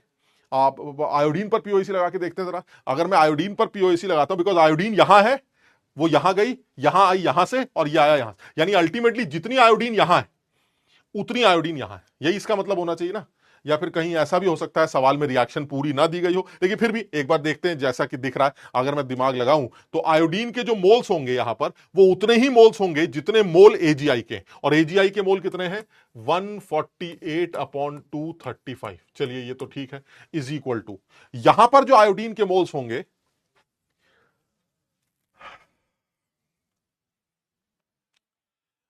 अब इसमें देखो गड़बड़ वही है कि एचआई के मोल्स तो पता चल जाएंगे आपको, लेकिन आयोडीन के मोल्स नहीं पता चलेंगे। ये जो एक्स है ये आयोडीन के मोल्स डिसाइड नहीं करेगा, आयोडीन के मोल्स एचआई डिसाइड करेगा। तो यानी this must be equal to 1 into moles of HI, 1 into moles of HI, ये लिखना चाहिए। यानी एचआई के भी जो मोल्स होंगे वो इतने ही होंगे, लेकिन उस एचआई के मोल से आपको अल्टीमेटली इसके मोल निकालने पड़ेंगे। अब आप करेंगे तो वही आंसर आ जाएगा। आप समझिए, एचआई का अगर एक्स मोल है तो इसके कितने मोल होंगे? 1।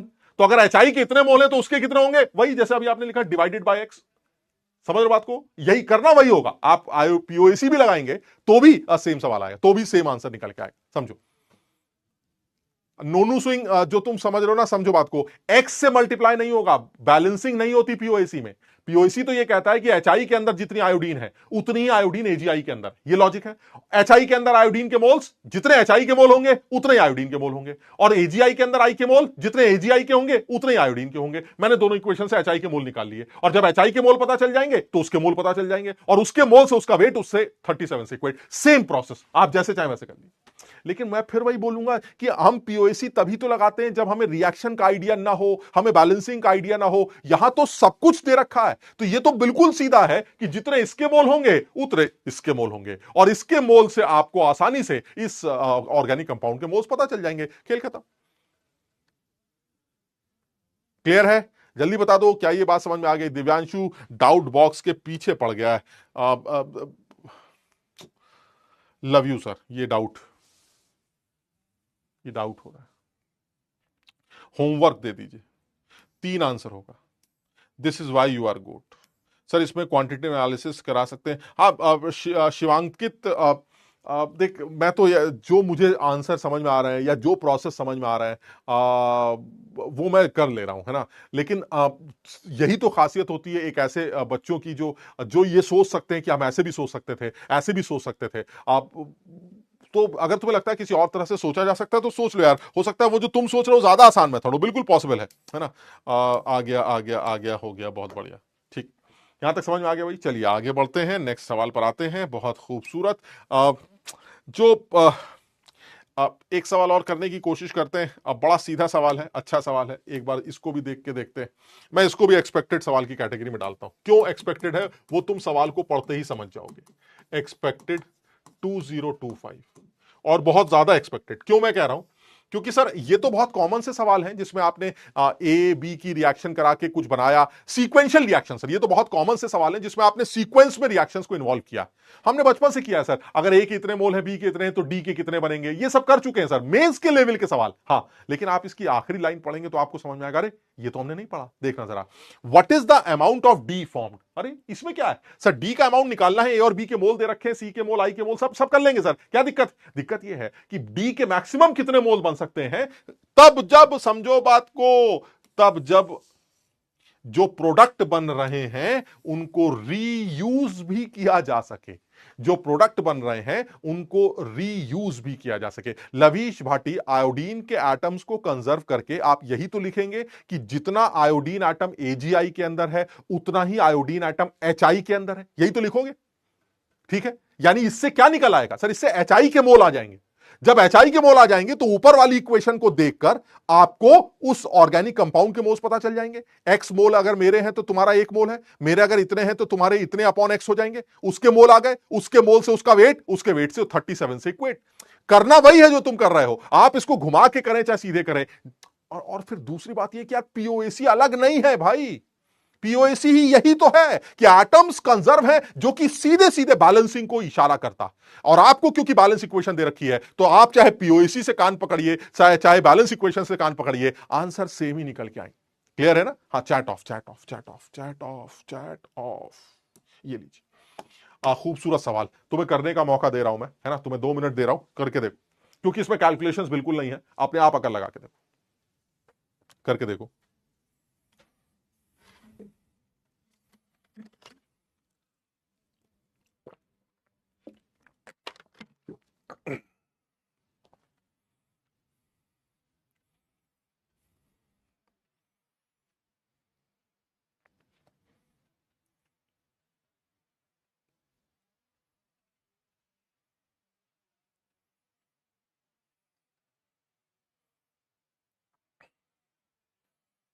किसके कितने कितने मोल हैं? ए के 5 हैं और बी के 6।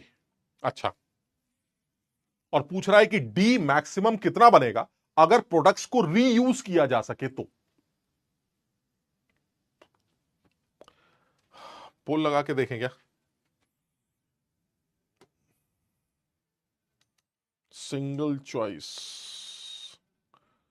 पोल लगा के देखते हैं। इतनी देर में तो तुम लोगों को कर लेना चाहिए था, है ना? फिर भी एक बार करके देखता हूं। 45 सेकंड देते हैं, पोल स्टार्ट कर लेते हैं।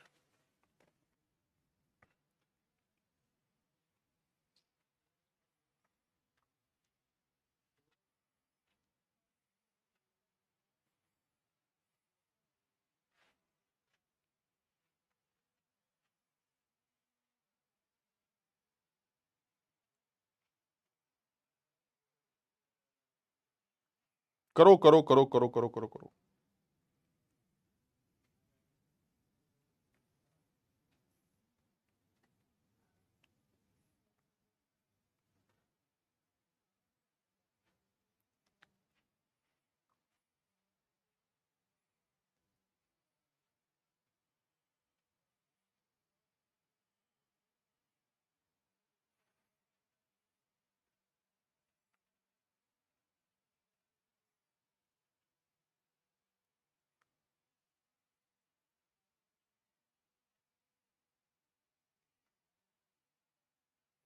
एक बार आंसर भी चेक करके देखते हैं।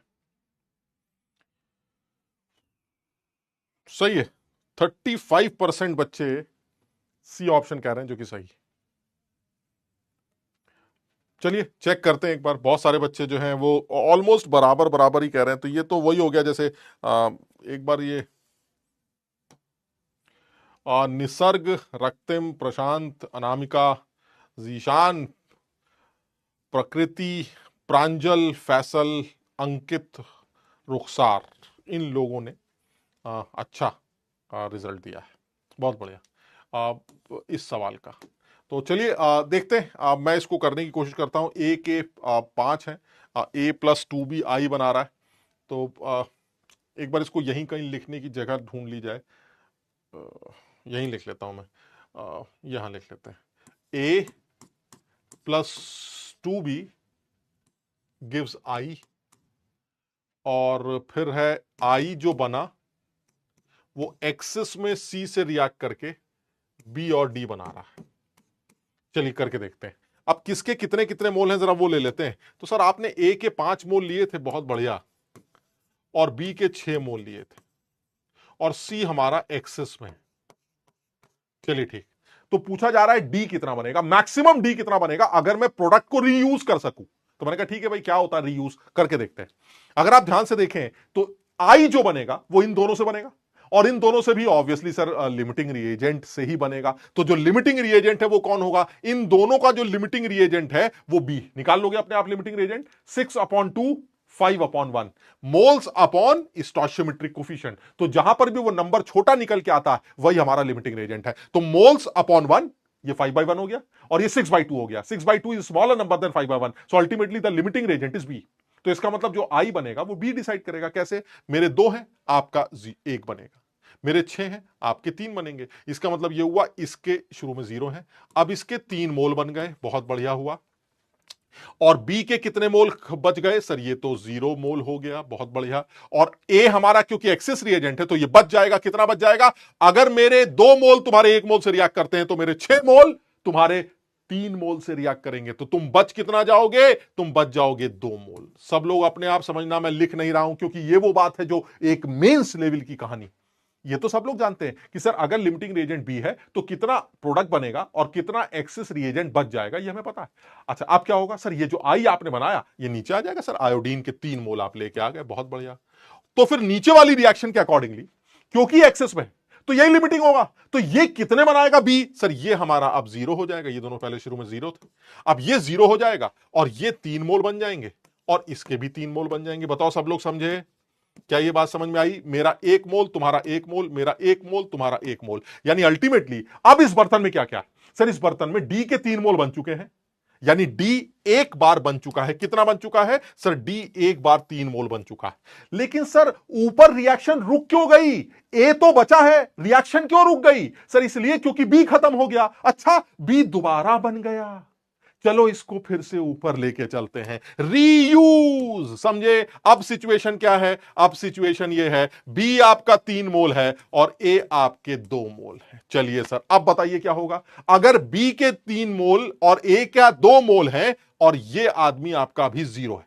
मतलब आप समझ रहे हैं? मैं ये बताना चाह रहा हूं कि ये फर्स्ट स्टेप कंप्लीट हो चुका है, अब आता है सेकंड स्टेप की बारी। ये फर्स्ट स्टेप कंप्लीट हो चुका है, अब आती है सेकंड स्टेप की बारी। सेकंड स्टेप कैसे करेंगे? सर ये 2 मोल है, ये 3 मोल है, ये 0 मोल है। अब इन दोनों में लिमिटिंग कौन होगा? 2/1 3/2। सर फिर बी लिमिटिंग होगा, और अगर बी लिमिटिंग होगा तो ऑब्वियसली सर ये खत्म हो जाएगा। ये कितना बच जाएगा? 3 मोल 2 मोल से 2 मोल 1 मोल से रिएक्ट करते हैं तो 3 मोल 1.5 मोल से रिएक्ट करेंगे तो ए कितना बच जाएगा? सर ए बच जाएगा 0.5 मोल। सर ए 0.5 बच जाएगा, 2 से 1 बनता है तो 3 से 1.5 बनेगा। यानी अब आई कितना बना? सेकंड स्टेप के बाद आई बना 1.5 मोल। अब अगर आई 1.5 मोल है और ये एक्सिस में है तो साहब कितने बन जाएंगे? सर साहब 1.5 मोल बनेंगे और ये साहब भी 1.5 मोल बनेंगे। यानी डी और कितना बन गया? सर डी और बन गया 1.5। क्लियर? लेकिन क्या अब ये रिएक्शन रुक जाएगी आगे? नहीं सर, ए ऊपर बचा है 0.5 और नीचे से बी और आ जाएगा 1.5। इसका मतलब अभी तीसरा स्टेप और चलेगा। मेरी बात सब लोग समझ रहे हैं? तीसरा स्टेप क्या होगा? 0.5 ये है, ये 0 है, ये 1.5 बना। अब तीसरा स्टेप क्या आएगा? सर ये अगर आपका 0.5, समझ लो बात को। अब तीसरा स्टेप क्या निकल के आएगा?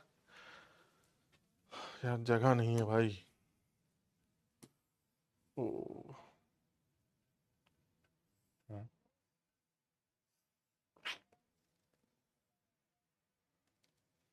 कहाँ गया? हाँ, तो यार अब तुम समझ लो ना बात को, अब एक बार अपने आप ही करना। अब ये हमारा 0.5 है और ये हमारा 1.5। मैं ऊपर लिख लेता हूं, यानी ए जो है, ए आपका 0.5 है और ये अभी हमारा कितना हो चुका है? 0। और ये हमारा कितना है? 0। अब क्या होगा? सर ये आपका 0.5 है, ये नीचे से और आ गया 1.5 और ये है आपका 0। अब ये लिमिटिंग होगा, ये कितना बचेगा? 1.5 है, 1.5 ये बच जाएगा और लिमिटिंग क्योंकि ये है तो ये कितना बनेगा? ये भी 0.5 बनेगा। ये कितना बच गया मुझे इससे मतलब नहीं। और अगर ये 0.5 बना तो ये 0.5 मोल यहां आ जाएंगे और ये दोनों होंगे 0.5 मोल, ये होगा आपका 0। यार इसको तुम अपने आप समझना, मतलब समझ लो बात को। तो 0.5 मोल से कितना बनेगा वो लिख लेते हैं। 0.5 मोल से 0.5 मोल ये बनेगा और 0.5 मोल ये बनेगा। यानी कुल मिला के अगर आप देखें तो ये डी आपका ये और तैयार हो जाएगा। यानी सारे डी अगर आप जोड़ते हैं, अब रिएक्शन क्यों रुक जाएगी? क्योंकि अब ए खत्म हो गया और ए नीचे से नहीं आ रहा है। सेकेंड रिएक्शन से ए नहीं मिल रहा है, सेकेंड रिएक्शन से बी मिल रहा है। तो जब तक ए खत्म नहीं हो जाता तो बी आता जाएगा, ऊपर जाता जाएगा, आता जाएगा, ऊपर जाता जाएगा। जैसे ही ए खत्म होगा रिएक्शन रुक जाएगी। अब क्योंकि नीचे ए खत्म हो चुका है, इसलिए अल्टीमेटली अब आपका जो टोटल डी तैयार हुआ वो ये तैयार हुआ, यानी टोटल डी 3, 1.5 और आधा, यानी कुल मिला के 5 मोल डी तैयार होना चाहिए। यह आपके सवाल का आंसर होगा। देखो मैं बहुत अच्छी तरह से इसको समझा नहीं पा रहा हूं, उसका रीजन है क्योंकि मुझे लिखना पड़ रहा है। अगर मैं ना लिखूं तो मैं इस सवाल को बड़ी आसानी से समझा सकता हूं। मेरा ए बी के साथ रिएक्ट करके आई बना रहा है, ए के 5 है, बी के 6 है, आई कितना बनेगा साफ समझ में आता है, बी लिमिटिंग रिएजेंट है, आई की वैल्यू 3 मोल बनेगी। अब अगर आई 3 मोल बनता है तो जो डी बनेगा वो भी 3 मोल बनेगा, और जो फिर से बी बना वो 3 मोल बनेगा। वो 3 मोल ऊपर चले जाएंगे, जब ऊपर वो जाएगा तो बी फिर से लिमिटिंग रिएजेंट होगा। अब आई कितना बनेगा 1.5 मोल बनेगा, वो 1.5 मोल नीचे आ जाएंगे, और डी फिर से क्या बनेगा 1.5 मोल, और बी फिर क्या बन जाएगा 1.5 मोल, वो 1.5 मोल फिर से ऊपर चले जाएंगे। अब लिमिटिंग रिएजेंट ए होगा और अब आपकी रिएक्शन रुक जाएगी। अल्टीमेटली डी कितना बनेगा, दैट विल बी 5 मोल। एक बार इस सवाल को खुद से दोबारा करके देखो, तुम्हें अपने आप समझ में आ जाएगा। जल्दी से बताओ क्या कुछ लोग समझ भी पाए इस सवाल को कैसे करना था? क्या ये यूनिक सवाल नहीं है? क्या इस तरह के सवाल मेंस में पूछे गए थे? नहीं। क्या ये एडवांस के पूछने लायक सवाल है? हाँ। क्यों? क्योंकि सर मेंस में सिर्फ इतना पूछा जाता था कि अगर ए के 2 हैं, बी के 4 हैं, तो बताओ आई कितना बनेगा, या अगर आपसे डी का अमाउंट पूछा जाए तो वो कितना बनेगा। लेकिन अगर रीयूज कर रहे हैं, आप इसको रिसाइकिल कर रहे हैं, तो ऐसे में आपको 3 बार यह हरकत करनी पड़ेगी। जब तक आपका ए खत्म नहीं हो जाता, बार बार प्रोडक्ट बनता जाएगा, बार बार डी बनता जाएगा, और ओवरऑल डी की वैल्यू 5 मोल तैयार हो जाएगी। क्लियर? एक बार सब लोग इस सवाल को रिवाइज करके देखेंगे, उनको अपने आप समझ आ जाएगा। और सिर्फ मेरी ये बात ध्यान रखें, मैं ऐसी की तैसी मेथड की सिर्फ इतना कर रहा है, ऊपर से डी बना नीचे आ गया, डी ने ऊपर से आई बना वो नीचे आ गया, उस आई ने फिर से बी बना दिया, वो बी फिर से ऊपर चला गया, फिर से ए से रिएक्शन हुई, उसने फिर से आई बनाया, आई नीचे आ गया, उसने फिर से बी बना दिया, फिर ऊपर चला गया, फिर रिएक्शन हो गई। रिएक्शन तब तक होगी जब तक उस बी से रिएक्ट करने वाला ए बचा। अगर ए खत्म हो गया तो रिएक्शन रुक जाएगी। तो इसका मतलब ये हुआ जब तक ए है आप नीचे से बी बनाते जाइए, ऊपर लाते जाइए, रिएक्शन कराते जाइए, और जैसे ही ऊपर ए खत्म होगा रिएक्शन रुक जाएगी, और उस टाइम तक कितना बना, खेल खत्म। समझ में आ गई बात? समझ में आ गया?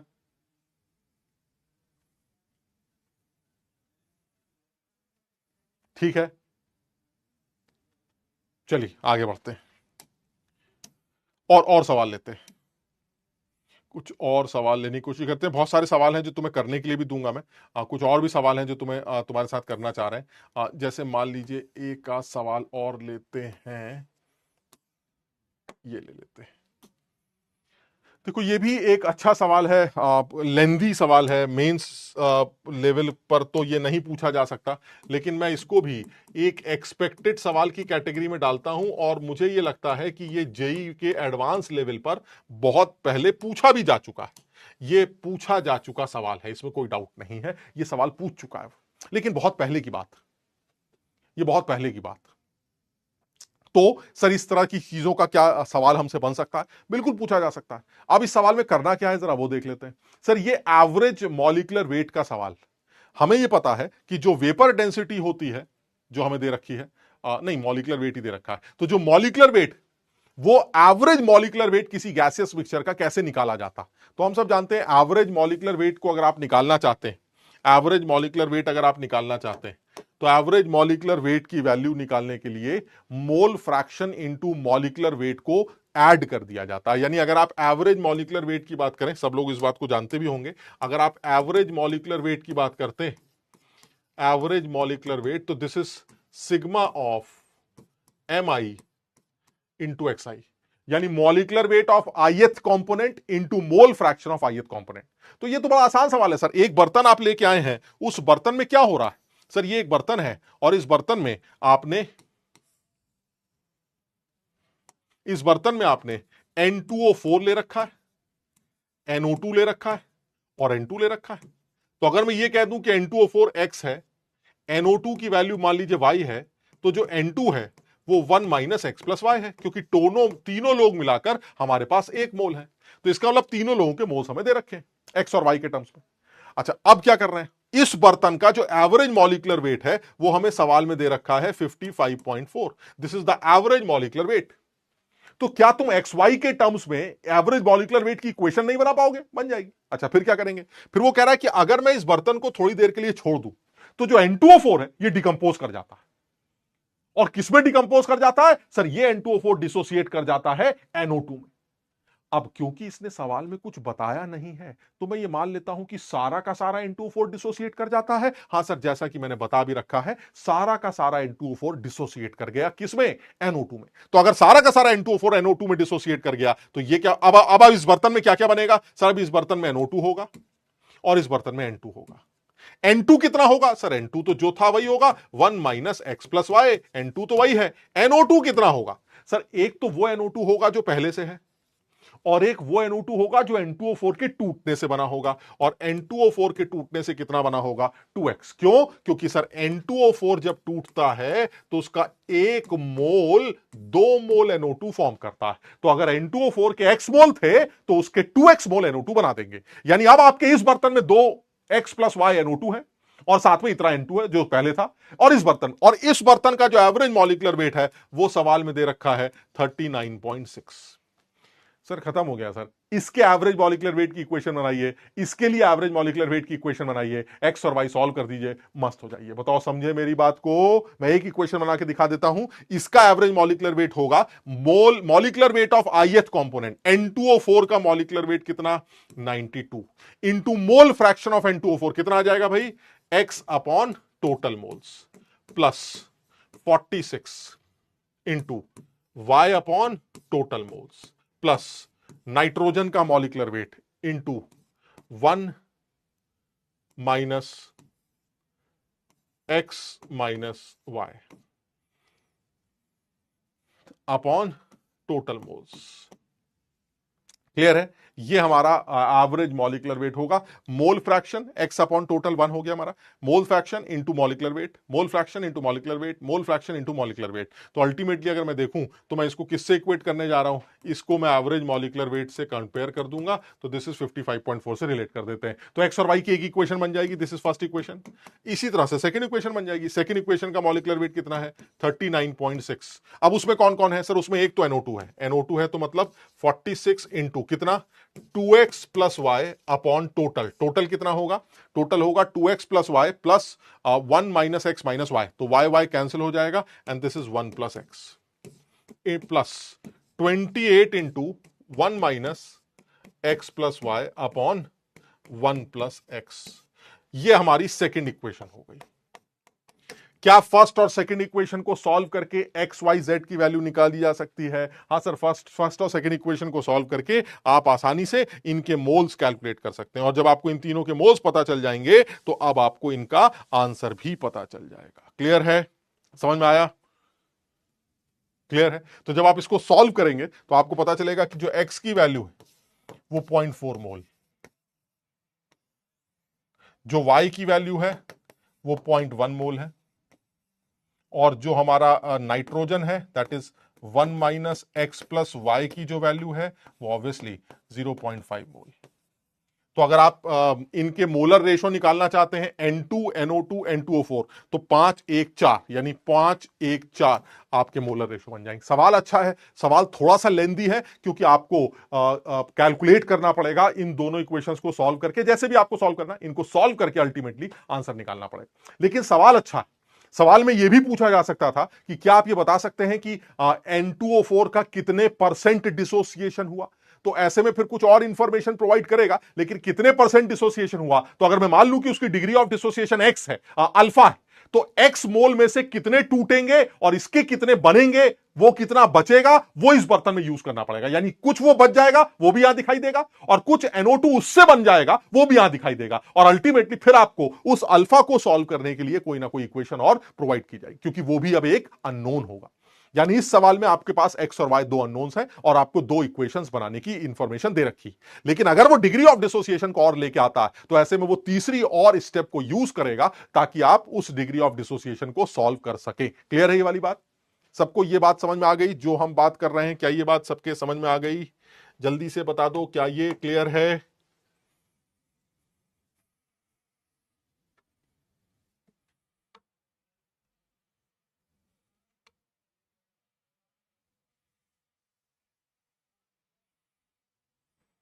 क्लियर है?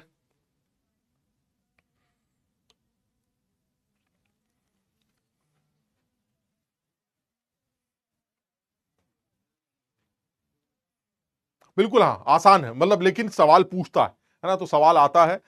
खतरनाक नहीं है। एक बच्चा कह रहा है ये तो खतरनाक, खतरनाक क्या है यार, इसमें तो सिर्फ कैलकुलेशन है यार, दो इक्वेशन को सॉल्व करके एक्स वाई जेड निकालना है, एक्स वाई की वैल्यू निकालनी है, तो अब ये तो करना है। मतलब इस लेवल पर जो बच्चा एडवांस की तैयारी कर रहा है उसको कैलकुलेशन से नहीं डरना चाहिए, है ना। जो बच्चा कैलकुलेशन से डर रहा है वो गलत कर रहा है, क्योंकि हर सवाल में कुछ ना कुछ कैलकुलेशन तो तुम देख ही रहे हो ना यार। वो तो मैंने डेटा वेटा याद कर लिया, हम समझ रहे बात को, अब मॉलिकुलर वेट में याद करके आ गया कुछ कुछ, तो मेरे लिए वो टाइम बच गया, बट तुम्हें तो एग्जाम में वो सब निकालना पड़ेगा। तो इसलिए कहीं से भी हाउ दिस इज 2x, अरे यार गजब आदमी हो, इसके एक मोल से इसके दो मोल बनते हैं, तो अगर आपने इसका x मोल लिया था तो इसके कितने बनेंगे 2x, यानी x मोल के डिसोसिएशन से कितने मोल बनेंगे 2x। तो यानी कि आपका जो NO2 है वो पहले तो y था, और एक वो NO2 है जो इससे बना होगा, और इससे कितना बना होगा, अगर इसके x है तो इससे जो NO2 बना वो 2x होगा, यानी अब जो टोटल NO2 है इस बर्तन में वो y तो पहले से था, 2x और आ गया, उसको सॉल्व कर लेंगे। क्लियर, क्लियर है ये? हाँ, लास्ट क्वेश्चन में रिएक्शंस को ऐड भी किया जा सकता था और उसके बाद भी इसको सॉल्व किया जा सकता, लेकिन फिर वही वाली बात आती है कि आपको एक करने का तरीका बता दिया जाएगा। उसका रीजन इसलिए है क्योंकि ऐसा भी हो सकता है कि वो कुछ और इंफॉर्मेशन ऐड करे कि आधा ही रिसाइकिल करूंगा या रिसाइकिल पूरा नहीं कर, समझ बात को, कुछ भी कर सकता है, यानी भरा हुआ प्रोडक्ट कितना यूज किया जा रहा है उसके बारे में बात कर सकता है। तो ऐसे में आपको एक प्रोसेस समझ में आना चाहिए, ऊपर से प्रोडक्ट बनता जा रहा है, वो नीचे जाता जा रहा है, फिर ऊपर से बनेगा, नीचे चला जाएगा, नीचे वाला ऊपर चला जाएगा, और अल्टीमेटली तब तक ये खेल खेला जाएगा जब तक रिएक्शन कंप्लीट ना हो जाए। Clear? Degree of dissociation AIR1 कह रहे हैं कि डिग्री ऑफ डिसोसिएशन बता दीजिए। AIR1 मैं ये बताना चाह रहा हूं, ऐसा भी सवाल हो सकता है जिसमें यहां पर तो आपने लिख दिया कि सारा का सारा N2O4 डिसोसिएट कर रहा है ना, ये हो रहा है, लेकिन ऐसा भी तो हो सकता है कि वो ये कहे कि पार्शल डिसोसिएशन हो रहा, partial dissociation of N2O4 occurs, ऐसा भी तो हो सकता है। तो अगर पार्शियल डिसोसिएशन हो रहा है तो क्या होगा, तो अगर पार्शियल डिसोसिएशन हो रहा है तो यही बोलेंगे आपकी ये N2O4 है, ये पार्शियली डिसोसिएट कर रहा है, तो अगर इसके x मोल है तो ये 0 है, अगर इसकी डिग्री ऑफ डिसोसिएशन को अल्फा मान लिया जाए तो ये x अल्फा बन जाए। क्लियर है? ये 2x अल्फा बन जाए।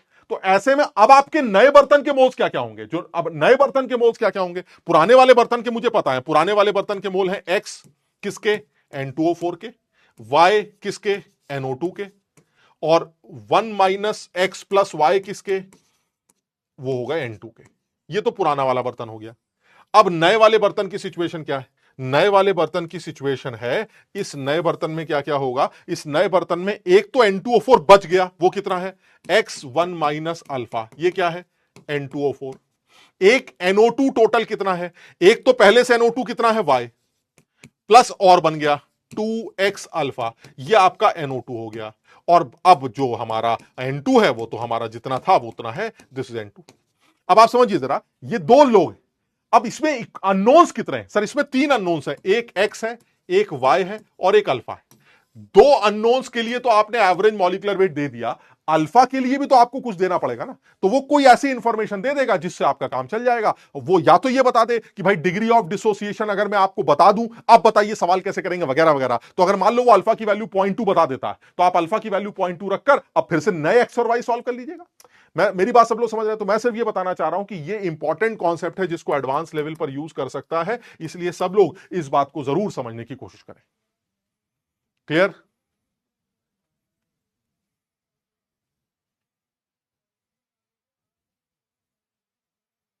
क्लियर है? सबको समझ में आ गया? बिल्कुल सिंपल। चलिए सर चैट बंद करिए क्योंकि तुम लोग एक दूसरे से बात करने लग जाते हो, बहुत नंबरी हो। चलिए और एक आध सवाल ले लेते हैं। एक आध जरा कुछ कुछ भी ले लेते हैं यार, मान लीजिए यही ले लेते हैं, ये लीजिए। ये जेई में पूछा गया सवाल है, कंसंट्रेशन टर्म का सवाल है। हालांकि हम कोशिश करेंगे कुछ सॉल्यूशंस के अंदर भी कंसंट्रेशन के कुछ सवाल कर लें, लेकिन कंसंट्रेशन टर्म्स के सवाल जो है वो इजी है, वो इजी होते हैं जनरली, समझ में भी आ जाते हैं। लेकिन मैंने जिस तरह से बताया है बच्चों को जो क्लास में पढ़ते थे, उसमें मैंने हर बार बोला है कि भाई आपको कंसंट्रेशन टर्म्स को डिफाइन करना आना चाहिए। अगर आप कंसंट्रेशन टर्म्स को डिफाइन कर लेते हैं तो आपके लिए चीजें बहुत आसान हो जाती हैं। तो जैसे मोलारिटी को कैसे डिफाइन करते हैं, वो याद है कई बच्चों को बोलता था मैं, एक लाइन अंग्रेजी की, समझ रहे हो? तो वो एक लाइन अंग्रेजी की अगर आपने लिख ली तो आपको बहुत चीजें आपको आसान लगने लगती हैं। जैसे मान लीजिए ये सवाल, अभी सवाल में देखो क्या कह रहा है कि मेरे पास एक HCl का सोल्यूशन है, वेट बाई वेट परसेंटेज 29.2 है, मुझे उसकी मोलारिटी चाहिए। कह रहा नहीं मोलारिटी नहीं चाहिए मुझे, मान लो मैं ऐसे बोल रहा हूं, मान लो मुझे उसकी मोलारिटी चाहिए, तो कैसे करेंगे सवाल? तो मैंने कहा देखो ऐसा है, मोलारिटी मोलारिटी छोड़ो, फाइनली सवाल में पूछा जा रहा है कि इस सोल्यूशन का, ये जो आपका सोल्यूशन है, इसका कितना वॉल्यूम लिया जाए जिससे आप इतना HCl का डाइल्यूटेड सोल्यूशन तैयार कर सके। तो मैंने कहा अच्छा, यानी अगर मान लीजिए मैं आपको इस सोल्यूशन की, जो आपका ये वाला स्टॉक सोल्यूशन है, अगर मैं इस सोल्यूशन की आपको मोलारिटी दे दूं, निकाल रहा हूं किसी तरह से, मान लीजिए मैंने इसकी मोलारिटी ले ली M, निकल आई M, और इसका वॉल्यूम अगर मैं V ले लूं, तो क्या यह ठीक है कि इसकी मोलारिटी और इसके वॉल्यूम को मल्टीप्लाई करके मुझे HCl के मोल्स मिल जाएंगे? Moles of solute is equal to molarity into volume. यहां पर जो HCl के मोल होंगे वो HCl के मोल यहां पर भी तो होंगे। पानी डालकर अगर आप डाइल्यूट करते हैं तो अल्टीमेटली HCl के मोल तो उतने ही रहेंगे ना। शरबत में पानी डालने से चीनी थोड़ी ना बढ़ जाएगी, तो जितना HCl यहां है उतना ही HCl यहां होगा। और ये सिचुएशन क्या है? ये सिचुएशन है आपकी 0.4 मोलर एंड 200 ml। यानी मैं ये बताना चाह रहा हूं कि ये जो आपका एक छोटा सा, यानी अल्टीमेटली जो स्टॉक सोल्यूशन है वो ये आपका स्टॉक सोल्यूशन, और इसको कन्वर्ट करना है इसमें 200 ml, इसका वॉल्यूम VML। कैसे करना है? डाइल्यूट करके। यानी कहने का मतलब यह हुआ कि आपसे पूछा जा रहा है कि मुझे यह बताइए इस सोल्यूशन का वॉल्यूम कितना लिया जाए जिससे मैं ये 200 ml 0.4 मोलर सोल्यूशन HCl का तैयार कर सकूं। तुम बताओ 200 ml 0.4 मोलर तैयार करने का क्या मतलब होता है? तैयार करने का मतलब है सर आप उसको डाइल्यूट करते जाइए ताकि उसकी कंसंट्रेशन कम होते होते होते 0.4 हो जाए, यही इसका मतलब है। तो सर मुझे अगर यह पता चल जाए कि यहां पर HCl की मोलारिटी क्या है, तो जितने HCl के मोल यहां है उतने ही HCl के मोल वहां होंगे, तो that means M into V is equal to 200 into 0.4, खट से M की V की वैल्यू आ जाएगी। लेकिन V की वैल्यू निकालने के लिए मुझे मोलारिटी भी तो चाहिए ना। तो सर ये जो सोल्यूशन आपने ले रखा है, इस सोल्यूशन की मोलारिटी कितनी है पहले ये बताइए। खत्म हो गया सवाल। सर मोलारिटी निकालने के लिए आपको वेट बाय वेट परसेंटेज दे रखी, और अगर आपको वेट बाय वेट परसेंटेज दे रखी तो उस वेट बाय वेट परसेंटेज को यूज करके आप मोलारिटी कैलकुलेट कर सकते हैं, अगर आपको वो एक लाइन अंग्रेजी की लिखनी आती है। मैं लिख के देख लेता हूं अगर तुम्हें याद हो। 29.2% वेट बाय वेट का क्या मतलब? इसका मतलब है 29.2 ग्राम HCl इन 100 ग्राम सोल्यूशन। यानी अगर सोल्यूशन 100 ग्राम तो उसमें HCl 29.2 होगा। क्लियर? बिल्कुल सही है। तो सर खत्म हो गया ना सर, अब आप सीधे मोलारिटी निकाल लीजिए। Molarity is equal to moles of HCl, moles of HCl divided by volume of solution in litres. बताइए मोल्स कितने होंगे? 29.2 अपॉन 36.5 हो गया HCl का molar mass, divided by volume, volume of solution. Sir ये 100 ग्राम वेट, डेंसिटी 1.25, तो wait को density से डिवाइड करके आप वॉल्यूम निकाल सकते हैं, लेकिन ये वॉल्यूम मिलीलीटर में निकल के आएगा। अगर आपने इसको 100 से मल्टीप्लाई कर दिया, सॉरी 1000 से मल्टीप्लाई कर दिया, तो आपको लीटर में वॉल्यूम पता चल जाएगा, और ये उस HCl सोल्यूशन की मोलारिटी निकल के आएगी। जल्दी से कोई सॉल्व करके बताएगा ये मोलारिटी कितनी निकल के आ रही है? जल्दी से कोई सॉल्व करके बताएगा, मैं सॉल्व कर लेता हूं। ये आ रही है 29.2 और क्या है इंटू 1.25 डिवाइडेड बाय 36.5, ये आ रही है 10। यानी इसकी जो मोलारिटी आ रही है वो आ रही है 10। This is 10 molar solution. यानी ये जो HCl है वो 10 मोलर, यानी HCl जो आपने लिया वो 10 मोलर। इस HCl का कितना वॉल्यूम लिया जाए जिसको डाइल्यूट करके आप इतना बना सकें? खत्म हो गया। ये कितना मोलर है? 0.4 मोलर। यानी molarity into volume is equal to molarity into volume. ये लीजिए मोलारिटी कितनी है? 10, वॉल्यूम कितना है? V is equal to 0.4 into 200। Sir आप इसको सॉल्व करिए, ये 8 ml निकल के आएगा। यानी अल्टीमेटली अगर आप देखें तो 8 ml आपका ये सोल्यूशन अगर ले लिया जाए जिसकी मोलारिटी 10 है, तो आप उसको डाल्यूट करके 200 ml 0.4 मोलर HCl बना सकते हैं। समझो, यानी अब तुम समझो, ये सब तो आगे की कहानी बिल्कुल बकवास है। जो मेन पॉइंट है वो मेन पॉइंट ये है कि जिस बच्चे को ये लिखना आ जाए कि 29.2 को कैसे लिखा गया है, बस उसका काम चल जाएगा। तो ये एक लाइन अंग्रेजी की है, इसको जरूर याद रखना है, जरूर समझना है, जरूर ध्यान रखना है, क्योंकि जो बच्चा ये एक लाइन लिख देगा उसके लिए सवाल आसान हो जाएगा, क्योंकि उसको समझ में आ जाएगा कि भाई इसको देखते ही मोलारिटी आ जाएगी। और जब आपको इस सोल्यूशन की मोलारिटी पता चल जाए तो इसके वॉल्यूम को V मान लिया जाए, M1V1 बराबर M2V2 करके खड़ाक से नया वॉल्यूम कैलकुलेट कर लिया जाए, जो कि मुझे चाहिए। जल्दी से बताओ, क्या ये बात समझ में आई? क्या ये बात समझ में आई? क्लियर है? साकिब कह रहे हैं हो गया, बहुत बढ़िया।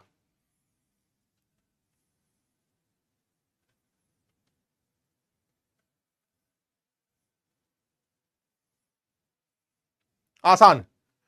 और मैं तुम्हें बताऊं, कंसंट्रेशन टर्म्स वाले वैसे भी आसान ही है।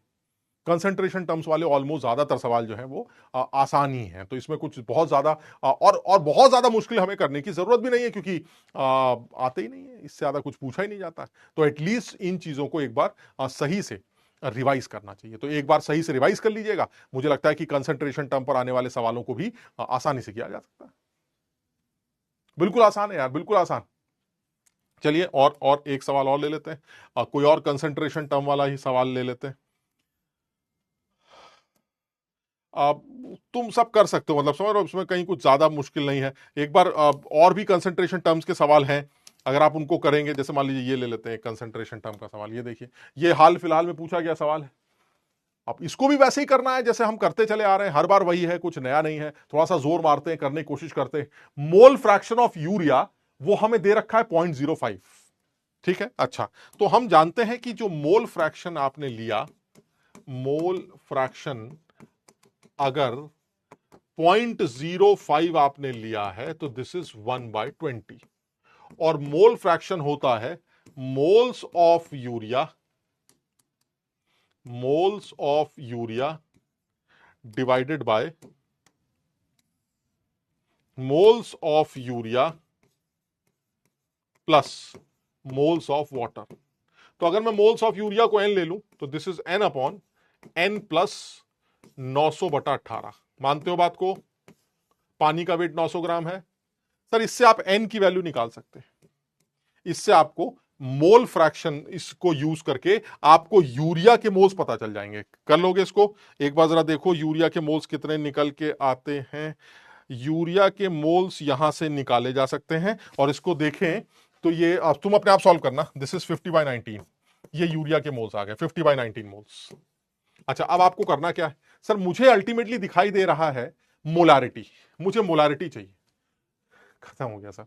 Molarity is equal to, molarity is equal to moles of urea divided by volume of solution, volume of solution in litres. क्या मोल्स ऑफ यूरिया लिख दिए तुमने? हाँ सर, मोल्स ऑफ यूरिया तो लिख दिए। कितने? 50/19। बस सर वॉल्यूम की टेंशन है। सर वॉल्यूम कैसे निकले? थोड़ा सा अकल लगाते हैं, जरा समझो। ये 900 ग्राम पानी है और ये यूरिया के मोल। क्या यूरिया के मोल से यूरिया का वेट नहीं आ जाएगा? 50/19 इंटू 60। क्या यूरिया का मोल नहीं आ जाएगा? सॉरी, यूरिया का वेट नहीं आ जाएगा। बिल्कुल सही। तो सर यूरिया का वेट भी पता चल गया, पानी का वेट भी पता है, तो क्या आपको टोटल वेट नहीं पता चल जाएगा? बिल्कुल पता चल जाएगा। तो आप सीधे सीधे सॉल्व कर सकते हैं। जरा एक बार जरा वेट निकाल के देखते हैं कितना कितना आ रहा है। एक बार जरा मल्टीप्लाई करके बताना कितना आएगा। कितना यूरिया का वेट आ रहा है? 50 इंटू 60, यूरिया का मॉलिक्यूलर वेट 60 होता है, डिवाइडेड बाय 19। दिस इज 158 के आसपास है।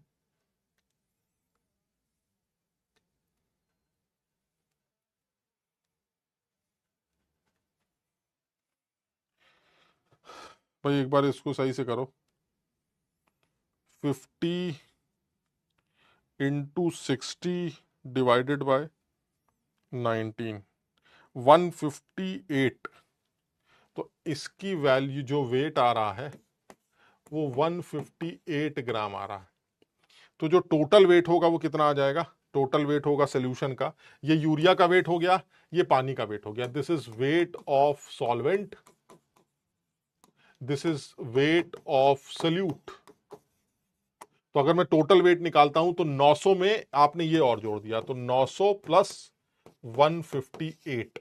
लेकिन ये ग्राम है, डेंसिटी 1.2 दे रखी है, तो ये वॉल्यूम आ जाएगा। ये वॉल्यूम आएगा मिलीलीटर में, 1000 से मल्टीप्लाई कर देंगे और इसको सॉल्व करके आंसर आएगा। जरा जल्दी से एक बार कोई सॉल्व करके बताए भाई कितना आएगा। दिस इज 1, कितना आएगा? 900 प्लस 150, तो 1058 है ना, 1058। तो जरा इसको सॉल्व करो, रफली रफली कितना निकल के आता है? 1058, this is 50 into 1.2 into 1000 divided by, नीचे क्या आ जाएगा? 1058 इंटू 19। ये आपकी मोलारिटी आ रही है भाई। एक बार इसको कैलकुलेट करो जरा। 50 into 1.2 into 1000 divided by 1058 divided by 19, ये 2.984 आ रहा है। This is 2.984। अगर एग्जैक्ट बात करें तो 2.984 आ रहा है। क्लियर? अब 3 के आसपास, अगर इंटीजर टाइप है तो 3 के आसपास बिल्कुल लिख सकते हैं। 3 के आसपास निकालना, जैसे 2.98। यानी मैं ये बताना चाह रहा हूं कि इसको समझो बात को। सवाल, लेकिन फिर वही, ये सवाल में कुछ है ही नहीं। आपको अगर कंसंट्रेशन टर्म्स की बात करनी तो कंसंट्रेशन टर्म्स में बहुत स्ट्रेट है कि आपको सारी चीजें समझ में आनी चाहिए। आपको हर कंसंट्रेशन टर्म का डेफिनेशन पता होना चाहिए और साथ ही साथ हर कंसंट्रेशन टर्म को अंग्रेजी की उस एक लाइन में डिफाइन कैसे किया जाता है ये पता होना चाहिए। तो अगर आप मोलारिटी की बात कर रहे हैं तो मोलारिटी को कैसे डिफाइन किया जाएगा? This much moles of solute in 1000 ml solution. Molality को कैसे डिफाइन किया जाएगा? This much moles of solute in 1000 gram solvent. Percentage weight by weight को कैसे डिफाइन किया जाएगा? Weight of solute in 100 gram of solution. Weight by volume को कैसे डिफाइन किया जाएगा? Weight of solute in 100 ml solution. अगर आप ये एक एक लाइन लिख दें तो आपको पूरा सवाल एकदम साफ दिखाई देने लगता है, क्योंकि इस लाइन को लिखते ही आपको यह दिखाई देने लगता है कि सोल्यूट कितना है और सोल्यूशन कितना। और जैसे ही वो लाइन लिखते हैं आपको सब कुछ क्लियर हो जाता है और आप आगे की चीजों को आसानी से समझ पाते हैं। क्लियर है सबको? ये वाली बात समझ में आई?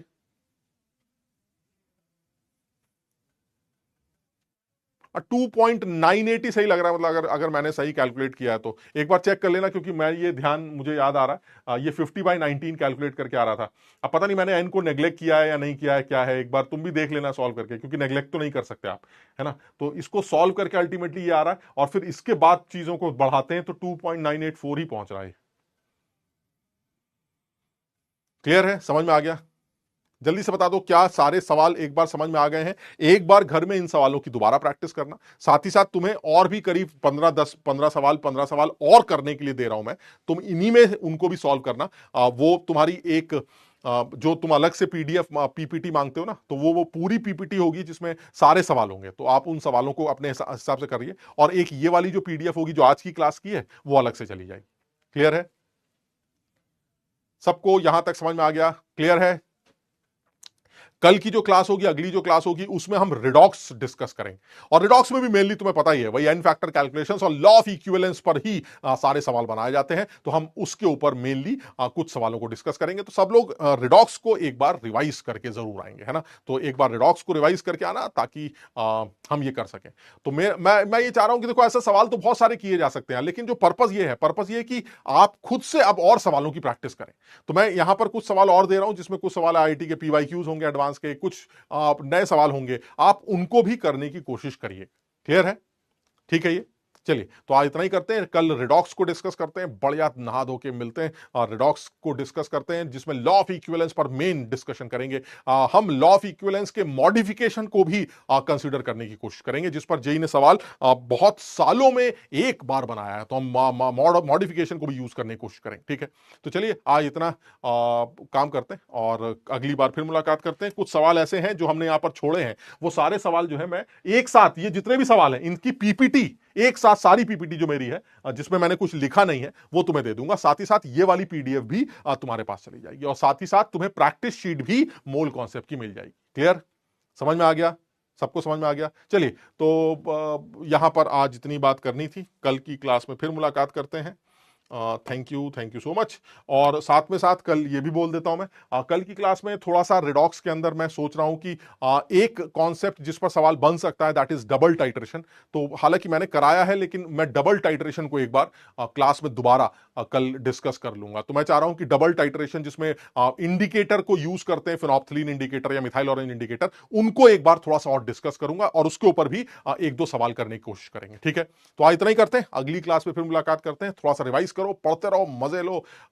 यार ये एक अच्छी तैयारी है, मतलब आप समझ ना, इस तैयारी का मजा लो, समझना, जिसमें दिमाग दौड़ता है। लेकिन फिर दिमाग तब दौड़ता है ना जब ये वाले डाउट्स ना हो कि सर वो मोल कैसे निकले, सर वो वेट कैसे आया, सर ये वॉल्यूम कैसे निकाल लेते हैं, सर मास दे रखा है और डेंसिटी दे रखी है तो आपने सोल्यूशन का वॉल्यूम कैसे निकाल लिया, सर ये कौन सा फॉर्मूला लगा दिया। अगर ये क्लैरिटी नहीं है तो फिर क्या घोड़े दौड़ाओगे बे? यहां तो तुम खुद ही दौड़ रहे हो, लेकिन दिमाग की घोड़े तब दौड़ेंगे जब इनमें कोई डाउट ना हो। सर क्या गंदी गंदी बातें कर रहे हैं, मेरे 2 मूल तुम्हारे 4 मूल बनाएंगे, पता है मुझे, आगे बढ़िए। तो दिमाग तब दौड़ता है जब ये बेसिक्स क्लियर। तो इसलिए जो बच्चे भी आगे के लिए भी मैं उनको बोलना चाह रहा हूं, जो बच्चे तैयारी कर रहे हैं, अगर उनको थोड़ा सा इन चीजों में डाउट है तो वो सबसे पहले ये कॉन्सेप्ट पक्के करें, क्योंकि इस क्लास में हम वो डिटेलिंग नहीं दे सकते। मेरी बात समझ रहे हैं? तो इसलिए वो चाहे तो अपनी पुरानी बात, हाँ, बैक टाइट्रेशन प्रिंस और डबल टाइट्रेशन के बारे में कल हम जरूर डिस्कस कर लेंगे और उसके ऊपर दो दो एक एक सवाल जरूर करेंगे, क्योंकि उम्मीद करते हैं कि जेई अगर अच्छे सवाल एडवांस लेवल के रिडॉक्स में पूछता है तो वो टाइट्रेशंस के ऊपर बना सकता है, जो कि इन टाइट्रेशंस में, नॉर्मल टाइट्रेशंस जो सिंपल टाइट्रेशंस उस पर तो वो बनाता ही है, लेकिन इन टाइट्रेशन पर भी सवाल बना सकता है। तो खैर हम कल इस बारे में बात करते हैं, है ना? तो चलिए, खूब मेहनत करिए, जम के कोशिश करिए, फिर मुलाकात करते हैं, है ना? उम्मीद करते हैं तुम लोग जो है अच्छी मेहनत करोगे, अच्छा फल लेके आओगे। ठीक, चलिए, thank you. Mayank, titration curves जो है वो आयनिक इक्विलिब्रियम में किए जाते हैं, तो कल हम टाइट्रेशन कर्व्स या इंडिकेटर्स नहीं पढ़ने जा रहे हैं, हम कल सिर्फ टाइट्रेशन के अंदर लॉ ऑफ इक्विवेलेंस का क्या यूज है ये देखने जा रहे हैं। क्लियर है? चलिए, ठीक, तो चलिए आज इतना ही करते हैं, फिर मुलाकात करते हैं। अरे यार, फिर वही पका दिया तुम लोगों ने। अरे यार, जो कल करना है वो कल करना है भाई, समझो बात को। अब आज आइडोमेट्रिक कुछ होती नहीं है, अब तुम फिर भाई मैं कुछ बोलूंगा तो तुम्हें समझ में नहीं आएगी बात। अबे कुछ नहीं होती, मैं पहले भी बोल चुका, कुछ नहीं होता। मैं तुम्हें ना भी कराऊं तो तुम सारे टाइट्रेशंस कर सकते हो, सिर्फ ये डबल टाइट्रेशन वाला जो कॉन्सेप्ट है वो एक अलग कॉन्सेप्ट है, इसलिए उसको समझाना चाह रहा हूं, समझ रहे हो ना? तो चलिए, खैर आज इतना ही करते हैं, फिर मुलाकात करते हैं। Thank you so much.